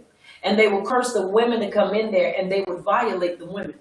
And the women basically would get turned out by other women. And so he said, that is why when you go in there, don't learn their ways and stay away from them, because there will be women that will be dressing and acting like men. Now, I wouldn't wear my husband's pants and I wouldn't wear his shirts. I don't do that. I always say that's a no-no. Don't. Because when he says don't wear anything pertaining to a man, I take that literally. Don't wear it. So I don't. But once again, you have a lot of people, once again, that don't understand. He was not saying that women do not wear them. He said don't wear that what pertains to a man, because when you look over in Mitzrayim, and when you look over in even in Israel, the men wear those long tunics that, not tunics, those long tunics. You don't know if that's a dress or not. You don't know what's under there. Ain't my business what's above that man's clothes. But you do know that he is wearing what? A man's apparel. If you put him beside a woman's apparel is totally different. Once again, male and what is female. We do not wear that what says man. Man. It is a man. Why are you going to the store and buy man clothes? That's what he's talking about. You don't go in, oh, that t-shirt is nice. Oh, them men's socks are softer than women's socks. No. Or a man said, oh, women's socks are softer on my feet. I'm going to wear them socks. No, that's still wrong. Right. It's wrong. You don't do that. Or I like the cotton on the t-shirt of a woman's shirt. You're out of order now. That's wrong. But you go to a store that is for a woman and it is all women's apparel. That's what you wear. Now, one thing I would say, nowadays, because you have to be careful, because they are now with that transgender, you have to be careful, because now some of that stuff, you have to really examine it, because some of that stuff is made for women that want to be men. So when you go, you have to really look and make sure that it is for a woman and not a woman trying to be a man. Okay? Good. Everybody good? Yes. Anybody online? No. We're good. All right. All right. Great, great, great. All right. At this time, I want to say to you, those of you that joined us on this Sabbath day, a day of commemoration and celebration, I want to say to you, may Yahuwah continue to baruch you with his shalom. I want to continue to remind you to be to love and to cling on to Yahuwah and to his commandments. One of the things we are truly learning and growing and developing it, and that is to live by his commandments. We are all still learning. And I want you to know that we love you, we're praying with you, we're praying for you. Keep your head up, keep your shoulders squared, and keep your heart and your feet in and upon the Torah. Know that I love you. I am Prophetess Sabrina Brown, also Moral 777, and I am the leader of Messengers of Yahuwah's Kingdom of Brave Belief Ministries, located in South Carolina. Once again, I love you. Remember to take this time to rest. Rest your heart, rest your mind, rest your physical man, rest everything. Don't think about work, don't think about any of those things. And I know that's sometimes one of the hardest things to do is to get your mind to line up with a time of rest. Once again, it's time to rest. I want to say to you once again, I love you. We're praying with you. We're praying for you. I am Prophetess Sabrina Brown, also Moral 777, and I am the leader of Messengers of Yahuwah's Kingdom of Brave Belief Ministries, located in South Carolina. I want you to remember, here at Messengers of Yahuwah's Kingdom of Brave Belief Ministries, this is the place where the Torah does the body good. Until next time, may Abba Yahuwah Baruch Atah and keep you in his shalom till we meet again. Also, I want you to remember, you've been touched by Champion TV, a place where the champions reside. And it is so. And it is so. And it is so.